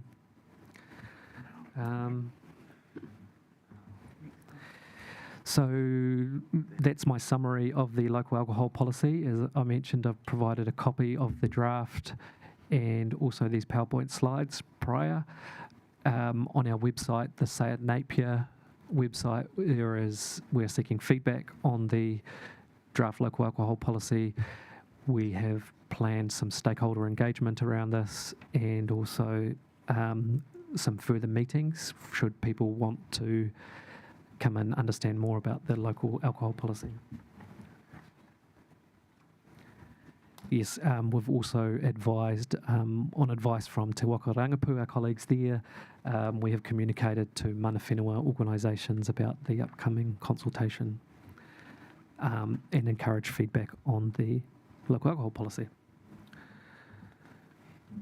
So that there is the link to our Say It Napier webpage. Our colleagues in communications have done an awesome job putting that up for us. The consultation is open from 14th of March to 14th of April. We are planning a stakeholder presentation on the 31st of March. That's joint with Hastings, and more details will come out to stakeholders about that particular presentation. We're consulting in parallel with Hastings on this. And then also we are running a licensee presentation, so those are for people that are directly affected by the policy, that run businesses or events, etc. So that is proposed to be on the 2nd of April. And of course a hearings proposed on either the 29th or 30th or both, should the community wish to come and speak with council about the draft local alcohol policy and provide feedback directly. That's actually the end of my presentation. Through the chair, I'll hand back to the committee. Thank you for your time. Excellent. Thank you very much, Stephen. I'll just open up for any questions there might be from the committee. Mara. So the current LAP, has that been in place since 2012 and hasn't been reviewed in that time? There was one review done 3 years into the LAP, so council can choose to review the LAP at any time. The current LAP was in place since 2019, that's correct, and the requirement is that council reviews it at least every 6 years. Okay. Yeah. The reason I ask is the current LAP has got the caveat over new licensed facilities in Maraenui, and I'll declare my interest. I'm a Maraenui girl. So I'm kind of interested, in the last 13 years, has that condition actually impacted on alcohol harm in Maraenui, not having new, was there a before and after picture taken that since we've stopped it, we've actually had a good impact on alcohol harm in Maraenui? That's a good question, and council have similar questions also. It's difficult to attribute alcohol-related harm to specific licensed premises or areas because people tend to move around the region a bit. To answer your question, the current policy has been in place since 2019, and the policy had been no more on-licence bottle stores in Maraenui, so that was the restriction. There's 2 on-licence grocery stores in Maraenui, off-licence, so grocery convenience type stores. In the research paper, we do have alcohol-related harm occurring in Maraenui still. It's difficult, I think, to attribute that to a particular intervention on this policy. Sort of an additional question to what you're asking, or what you're saying, is some of the data, it's a little hard to determine when you say, for instance, alcohol-related ED presentations. What we don't know from the data is, are those presentations of people who are alcohol affected, or are they people who got affected by somebody who was drunk? Yes. So the data... You get, people affected in an accident because of a drunk driver. So is all that data all wrapped up in this? Through the chair, yes, it is all wrapped up. The data that we get from hospital, however, does consider secondary impacts. So there is the primary impact of on the drinker, but the data also does include secondary related, not collateral damage, it's a wrong term, but people that are impacted from the harm that has occurred. So it's both. Right.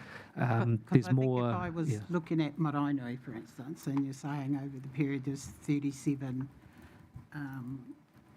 presentations, that it'd be good to understand that, 25 of them are people who entered ED drunk and belligerent or whatever, and the rest are people who were impacted by somebody, because otherwise that tells a story that may not be as bad. Well, it is bad, but not as bad, and we can see more about the victims of it rather than the perpetrators of the damage, if you like.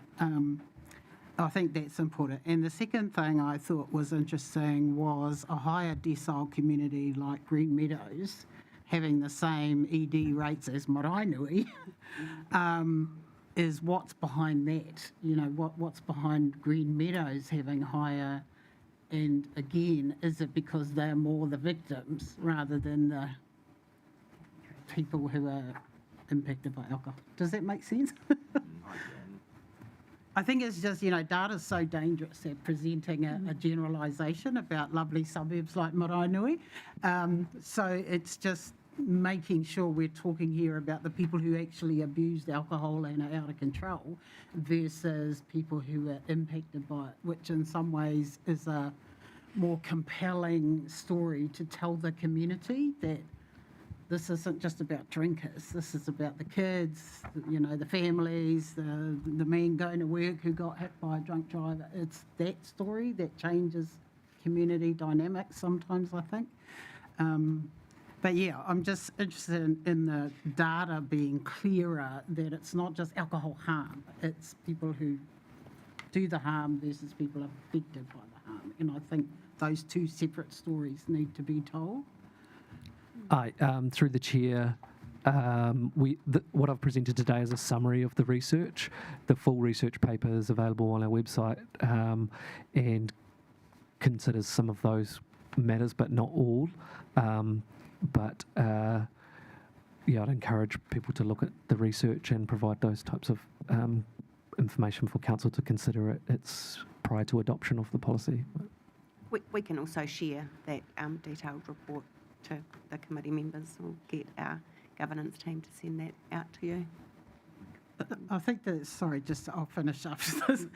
The danger is when you put out, short presentations, which you need to do to get information to the public, is it does create generalisations that Maraenui, Mariwa, they're the areas with the alcohol issues. And because you're only giving a snapshot, you're not giving the rationale behind it. So I think when you're presenting snapshots about our communities, that the snapshot needs to be absolutely crystal clear about those doing the harm versus the data on those impacted by the harm. Because this diagram here might look quite different if it's, because the rest of Napier's judging those suburbs based on data you put out, even on one slide. You put that one slide into the public arena and immediately they go, the hotspots are Napier, Maraenui, Mariwa, and we always get branded that way. So I just think it's important to tell an accurate story, even if we've got to summarise it into a slide. Rachel. I don't think this is working. I've been playing with it, but it's so I take your point, and it's something I think that we need to think about as we're presenting data.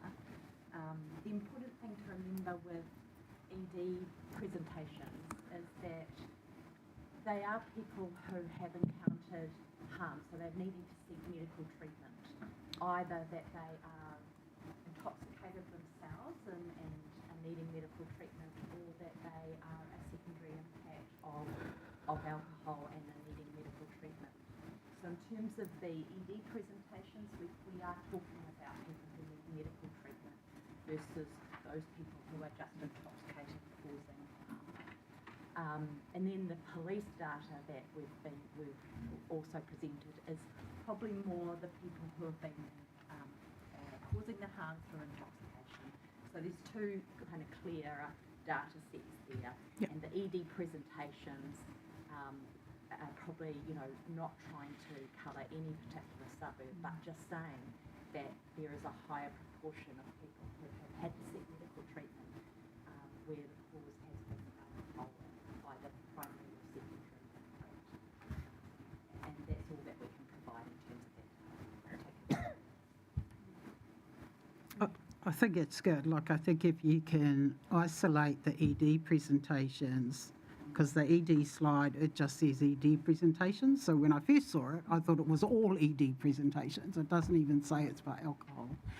But if the primary alcohol ED presentation is set alongside the police data, then you can kind of start to, they won't be exact, but you can start to get a better picture versus if you put the secondary data in there, it's just going to present a skewed picture, I think. So I'm just defending our our suburb, which is always given a bad rep. And one of the challenges we have with every no alcohol policy we do, every time we do it, is data.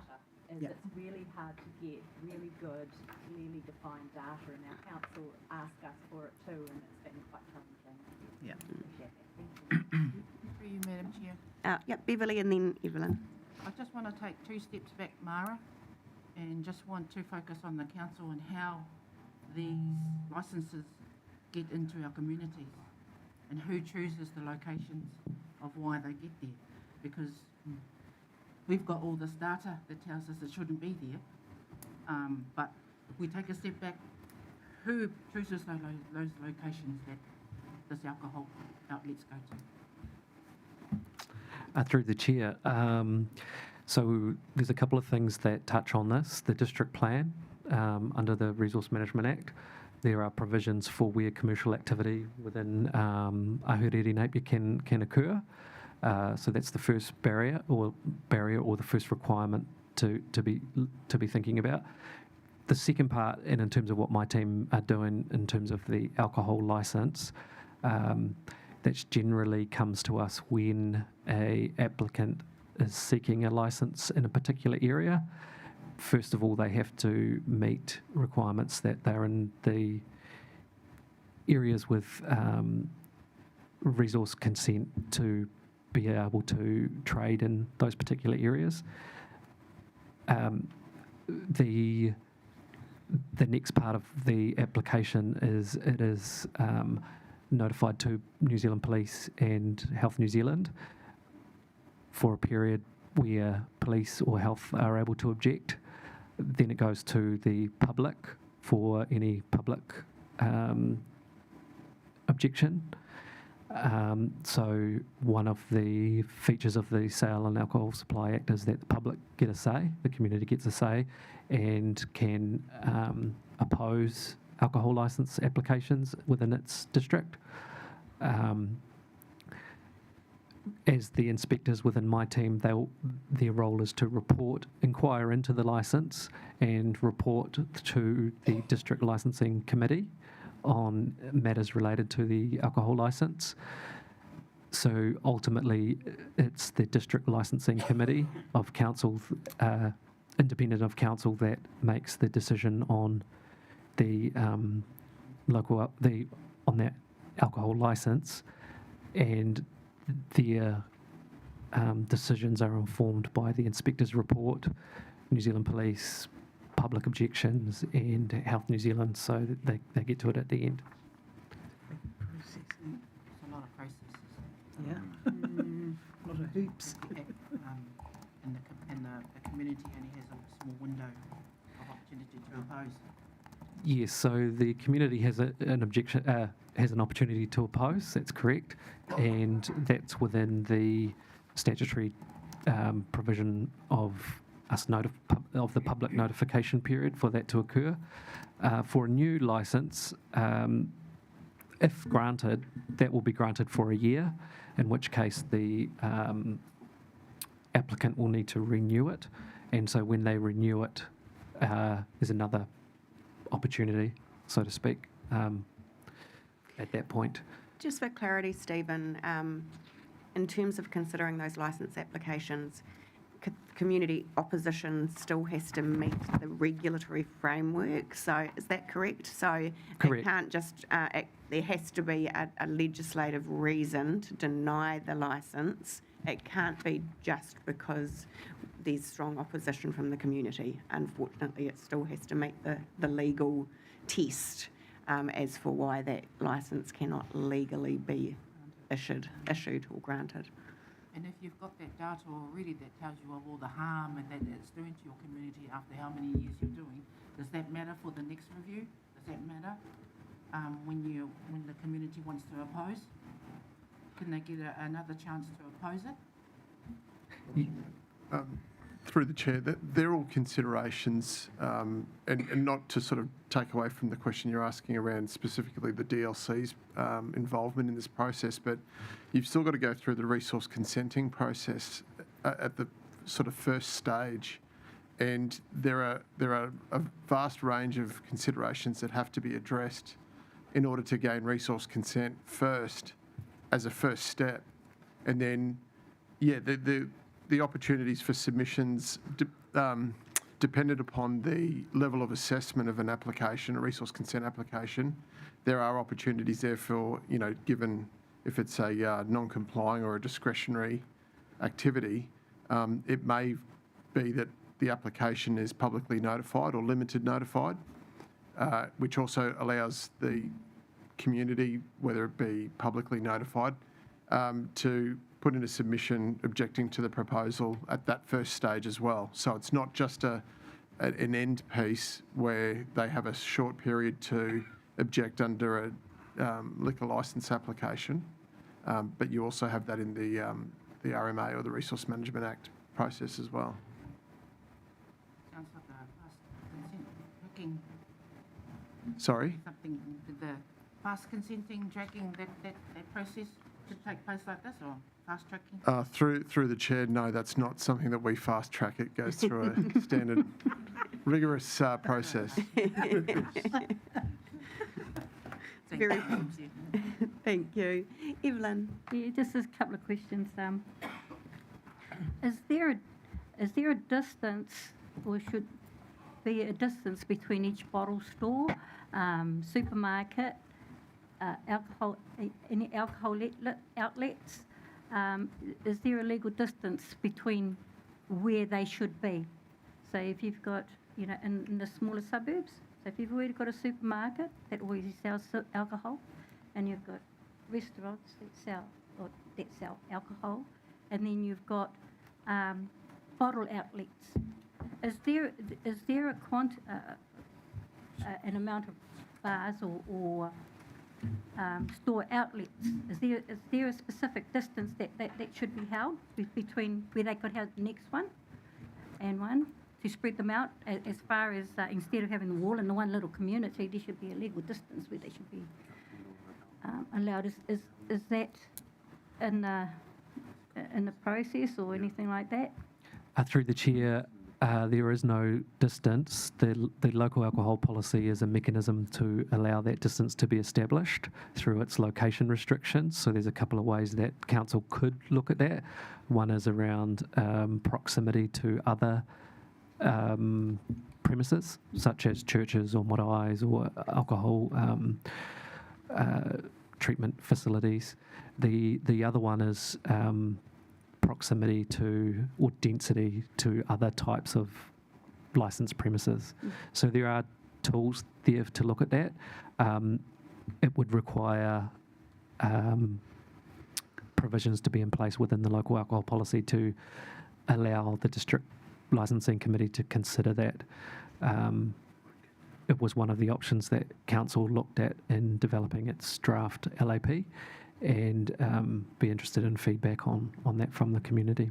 And likewise with schools as well. Yep. The second question was it pertained to pregnant women, and you're collecting data on the effects. Have you been to Kohangareo? Have you been asked them and asked them for their input of the data? Because there's so many babies, so many children that come through that we have to deal with that are affected from alcohol. And the statistics are high. So I don't know any other early childhood centres, but that's another place where you could look to gain data. I know we work with them every day.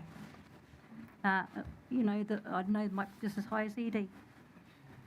Through the chair, happy to take any actions on any additional stakeholders. We do have fetal alcohol syndrome representatives on our stakeholder list that Rebecca talked about, and so they'll be getting notified of this coming out. In terms of kohanga reo, early childhood centres, if there's appropriate people that we should be communicating with, then we can add those to our stakeholder list. Yeah, there is. We have got a outlet in Hastings where we all come together and then we'll meet there. So we've got the National Trust based there. We've got representatives, regional people that are based there. We have got another contact here, and so that would be the main one to go to. Great. So if perhaps after the meeting, Evelyn, we could get those details from you, and then we can have some direct engagement with them. Okay. Fabulous. Thank you. Some really, really good questions there, everybody. Just one final check, and then I'll ask for a mover and seconder.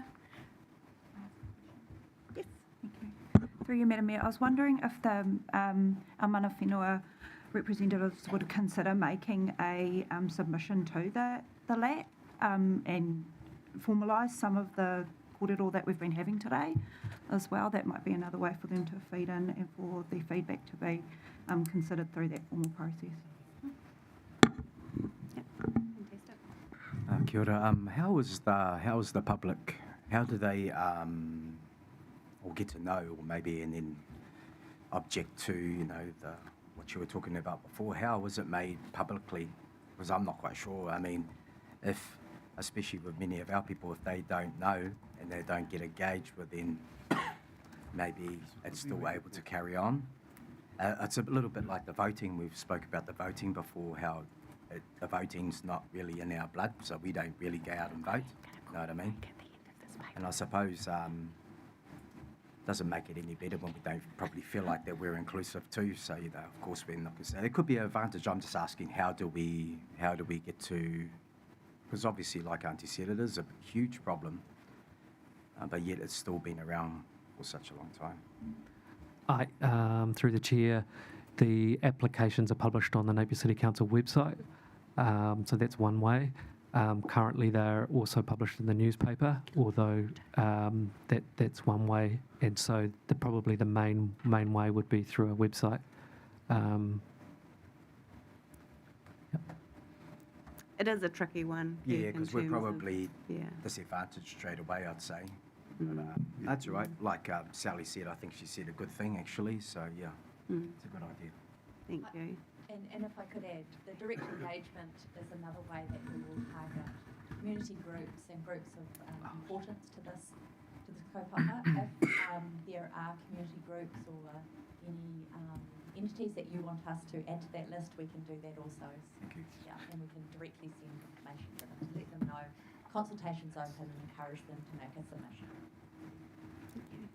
Sorry to interrupt through the chair. So we have also been working with Stephen and the team and Te Wakarangapu through our joint alcohol strategy reference group members and building quite an extensive list of other kaupapa Māori mana whenua links to make sure that that information is, or they have the opportunity to have a conversation with our teams to then submit, so a little bit more targeted.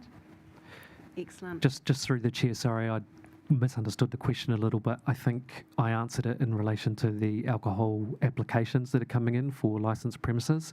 The consultation that's happening and engagement that's happening on the LAP. We have the website, but we also have those two community meetings that I had up on the slide, the 31st of March and the 2nd of April. We also have the list of stakeholders that are going to be getting information, and social media is the other way that we'll be putting information out on the LAP. So there's quite a few different ways that our communication colleagues are supporting the local alcohol policy consultation.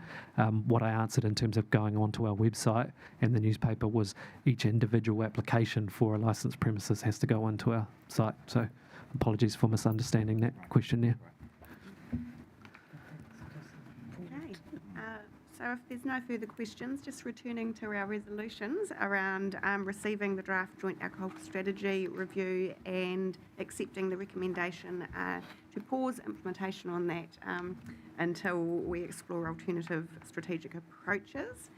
If I could ask for a mover and a seconder, please. Kirk, thank you. Darren, excellent. Any further comments before I put the motion? No, so I'll put that. All those in favour, please say aye. Against and carried. Right, we will just take, we've been convening for over 2 hours and we do need to take a break, so we will take a 10-minute break and then come back to have our sites of significance to Māori paper. Thank you very much, everybody.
welcome.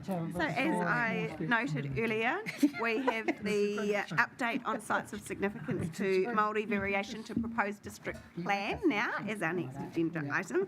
So Fleur is Council Officer presenting, and welcome to Paris and Nicola. Fabulous to have you both here with us as well. So I will pass across. Thank you. Firstly, ngā mihi koro Mātu Eru, who is not in his chair at the moment, but and Mayor Wise and members of the committee. Kia ora koutou, ko Fleur Lincoln tōku ingoa. And yes, with me today I have a couple of members of our steering group for the sites and areas of significance to Māori project here.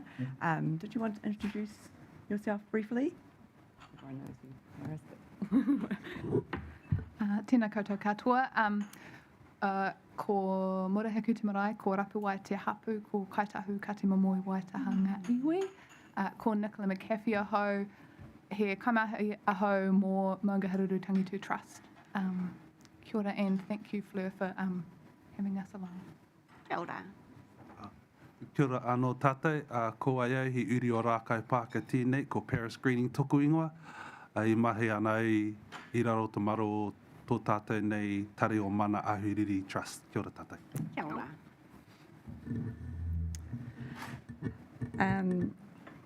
Yeah, so I guess the purpose of today's paper is really just an update on where we've got to with the sites and areas of significance to Māori variation.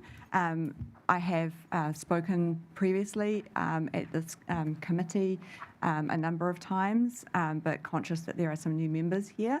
So I think we'll take the paper as read, but I'd like to give a brief overview of the district plan and how it works in terms of protecting sites of significance to Māori, just as a starting point, and then also highlight a few key matters that have been addressed in the paper.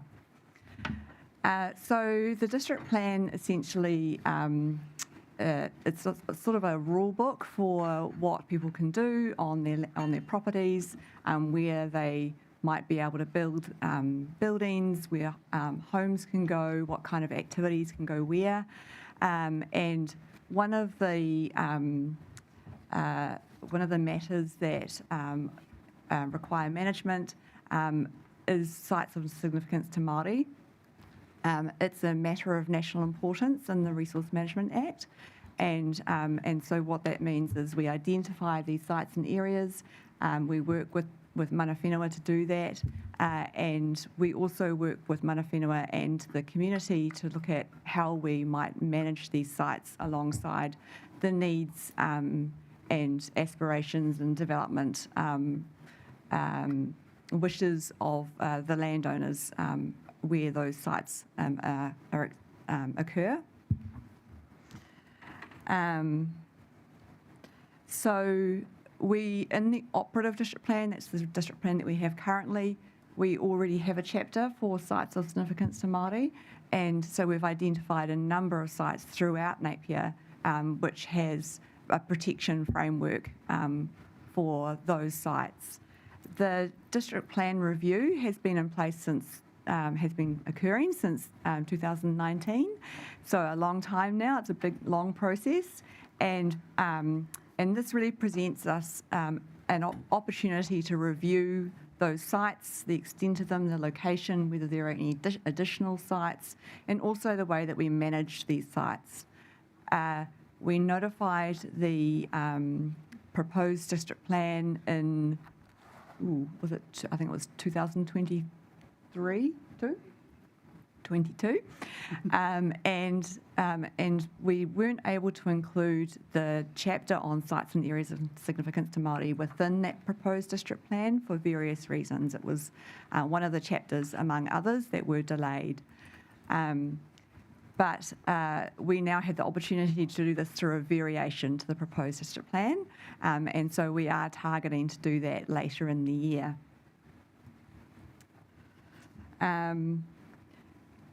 In preparing this and doing this work, we formed what we're calling a steering group and that has representation from across mana whenua, and you'll see in the paper the representation there. And they've really been, incredibly helpful for identifying these sites, why they're significant, some thoughts around what is the best management approach for these sites as well. And so, I've taken a lot of direction from this steering group. The vast majority of the sites have already been mapped and agreed to by mana whenua within this group. There are just a few sites that we're still working on, and so we're hoping to conclude that work within the next few weeks, month or so. And so we'll be able to have a final list of those sites and the extent of them soon. We do currently have one confidential site, and that's going to be treated differently to the other sites. It has a sensitive nature about it, and so the idea is to keep the location of that confidential, but to also ensure that that site can be managed appropriately.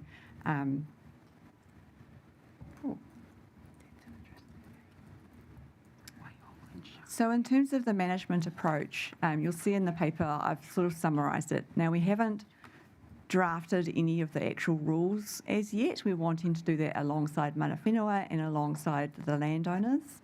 But essentially it breaks it down into three categories. Those activities that are generally enabled, and so they would not have to go through a resource consent process, or they might be permitted subject to a number of conditions. Then there are activities that are managed. Those activities either would trigger a resource consent, or there might be a threshold whereby a consent is triggered. So an example might be on some sites it might be okay to put on a small shed up to say 5 square metres an area, but anything larger than that would trigger a resource consent, and through that resource consent process there's a requirement to engage with mana whenua to see what the impacts of that proposal are on the values of that site, and whether there is in some circumstances it might just not be appropriate. And then there are activities that are generally discouraged. So those would automatically trigger a resource consent. They're the kind of activities that you would expect there to be such a level of effects that they would impact on the values of that site. And again, that would go through a consultation process with mana whenua. We've also looked at whether there might be sites that are managed differently to other sites. So again, looking to divide the sites into different management approaches. So the reasons for that, there's a number of different reasons why you might manage a site differently. They all have different values associated with them. An urupa might be managed differently to, perhaps an area of known occupation where there might be, we've got one called fish scaling deposits. That might be managed differently to urupa. Pa might be managed differently to battlegrounds. There's also the context in which they're located. A site might already be significantly developed, whereas other sites might be perhaps more rural in nature, and so the features of that site might still be intact. So we're looking at whether those sites need to be managed differently rather than a one-size-fits-all approach, which is what we currently have in the operative district plan.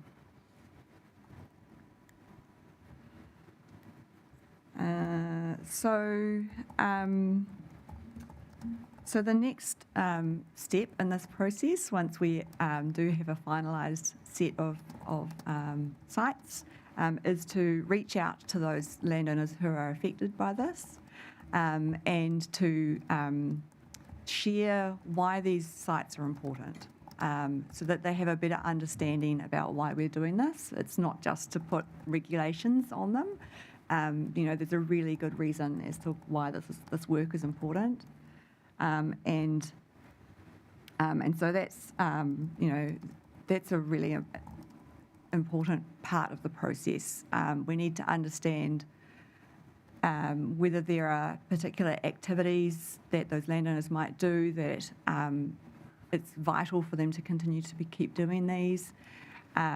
We want to understand, what their level of acceptance is for regulation for particular activities, and through that we will form a draft chapter which will, set those the management approaches and rules and regulations around these sites.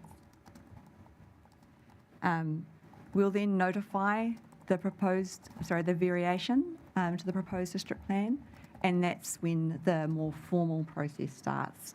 And people can make submissions, whether you're a landowner who's affected by this, whether you're mana whenua who's been involved in this process from the very beginning, you can make submissions on this.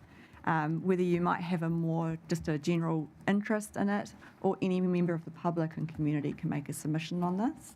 And these submissions are all considered and recommendations put forward to a independent hearings panel. You'll see in the paper we do have somebody on the panel with Te Ao Māori expertise, so Rauru Kirikiri, and he has been a member of the panel from the beginning, so he'll be a member of the panel for this particular chapter. In terms of methods of engagement, we're proposing a range of ways to reach out, including information on our website, through social media channels, webinars whereby we can people can ask us questions live, and then that's recorded and available. Drop-in sessions, people can come in and have a chat to us. Booker chats for more one-on-one conversations. There's a whole range of ways that people can speak with us and reach out. Trying to spread that net far and wide. I think that pretty much covers off the matters in the paper, but I'd just like to invite the opportunity, or provide the opportunity for our steering group members here, should they wish to speak on anything, if that's all right. Kia ora, Flair. Actually, this is just to acknowledge Flair and the mahi that, and amongst her team, that she's done in getting this kaupapa to this point we are at today. I reflect on my journey with Mana Ahuriri about 2 and a bit years ago, and second meeting was with Flair, and it was around this kaupapa here. And then we had a pause in between where our focus was on a space of recovery, yet Fleur held the line and held us and kept the comms going until we were at a space where we respectfully be able to re-engage in terms of a significant piece of work of acknowledging our sites of significance to Māori. Also want to acknowledge one of our people that's worked in here, Tipene Cottrell, and his mātauranga and his history and his whakapapa that he's brought to help preserve the sites of significance for Mana Ahuriri. Kia ora tātou. Kia ora. Kia ora, Fleur. I just want to tautoko what Paris has just said. I am significantly newer to MTT. This is my 2nd month as on today. So I can't speak anything about the experience that MTT has been through for the last 3 years, but just want to recognise that Fleur has, in all of the emails that I can see back in the folders, and the korero we've had at the hui and from Mana Ahuriri's perspective, she's been fantastic at supporting us to get this through and giving us the time that we need to get it through in a way that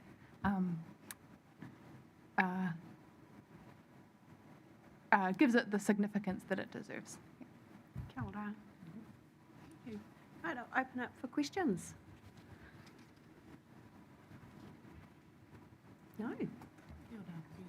Emily. I don't have a question, but I do have a background with Fleur in this particular kaupapa. When I was a trustee on Manahariri, we began this journey back then. 2020, long time ago. And just want to mihi to you, Fleur, because you've brought it to where it is today, and to the steering committee. Kia ora, thank you for that. Evelyn? Oh, yeah, so just a question to the chair. So you've got different middens and urupa and that. How many different types, or what types of midden as sites of significance are there? Through the chair. We don't have any kind of national guidance on what is considered a site or area of significance to Māori. All it really has is the words that are captured within the clause in the Resource Management Act around sites that are taonga, sites that are special, where there's a relationship between Māori and whenua, and the preservation of that. So when I think about the ones that are on the list, we have pā, we have urupa, we have battlegrounds, we have sites where maybe a cremation has happened, or something of significant nature. They're linked, sites that are linked to a particular event or person of importance. The fish scaling deposits, as I mentioned. We have areas like Tareha's Reserve, which are areas that were set aside through the purchase, way back in the 1800s. Canoe landing, waka landing areas. So it's a very broad range of why a site or area may be significant. We're not restricted in defining what that might mean. And at the moment, in terms of the management approach, I'm suggesting that we could have 3 groups, but really that's a starting point.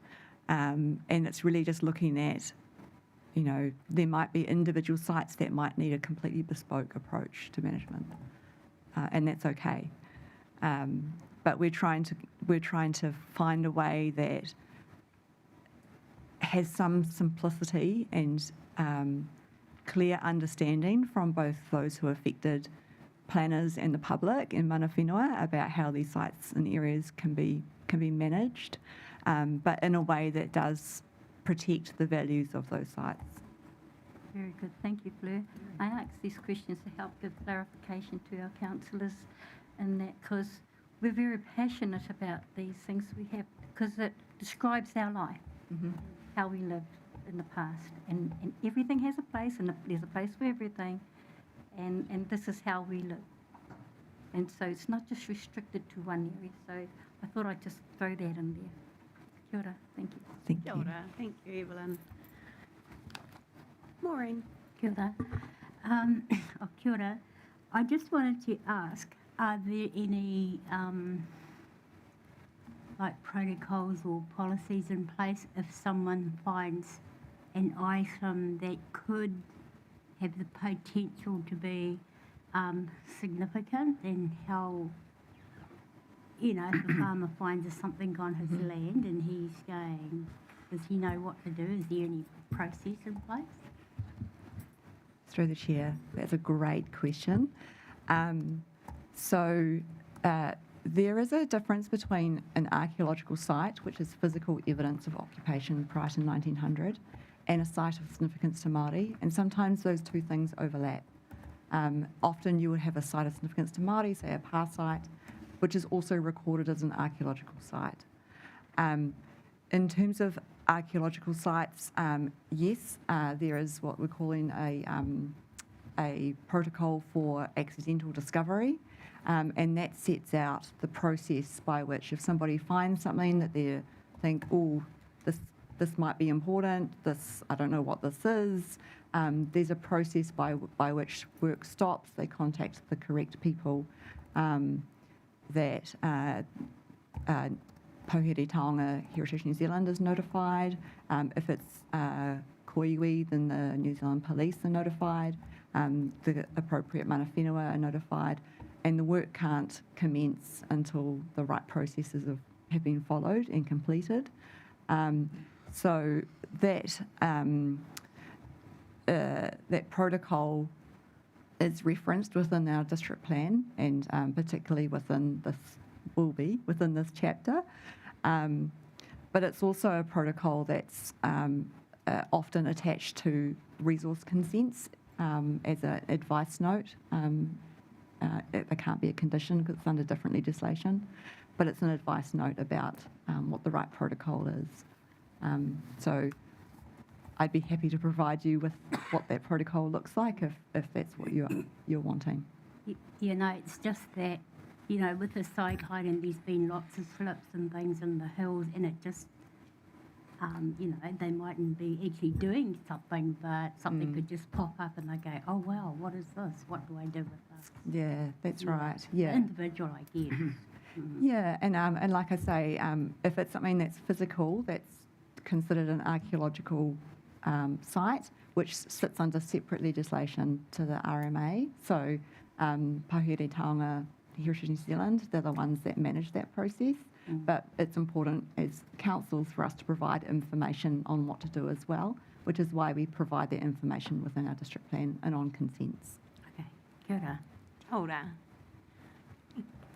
Right, if there's no further questions, the recommendation before us is to receive this update report. So if I could ask for a mover, thank you, Evelyn, seconder, Beverly.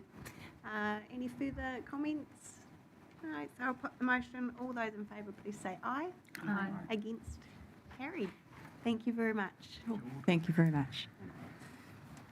Now, I am conscious there's some committee members that need to leave by 2, so I am going to move us ahead into our public excluded so that we have people here for that final paper of the day. So, and then we'll see how we're going for timing and whether we reconvene back into open for committee representative updates, but we'll just see how we're going for time.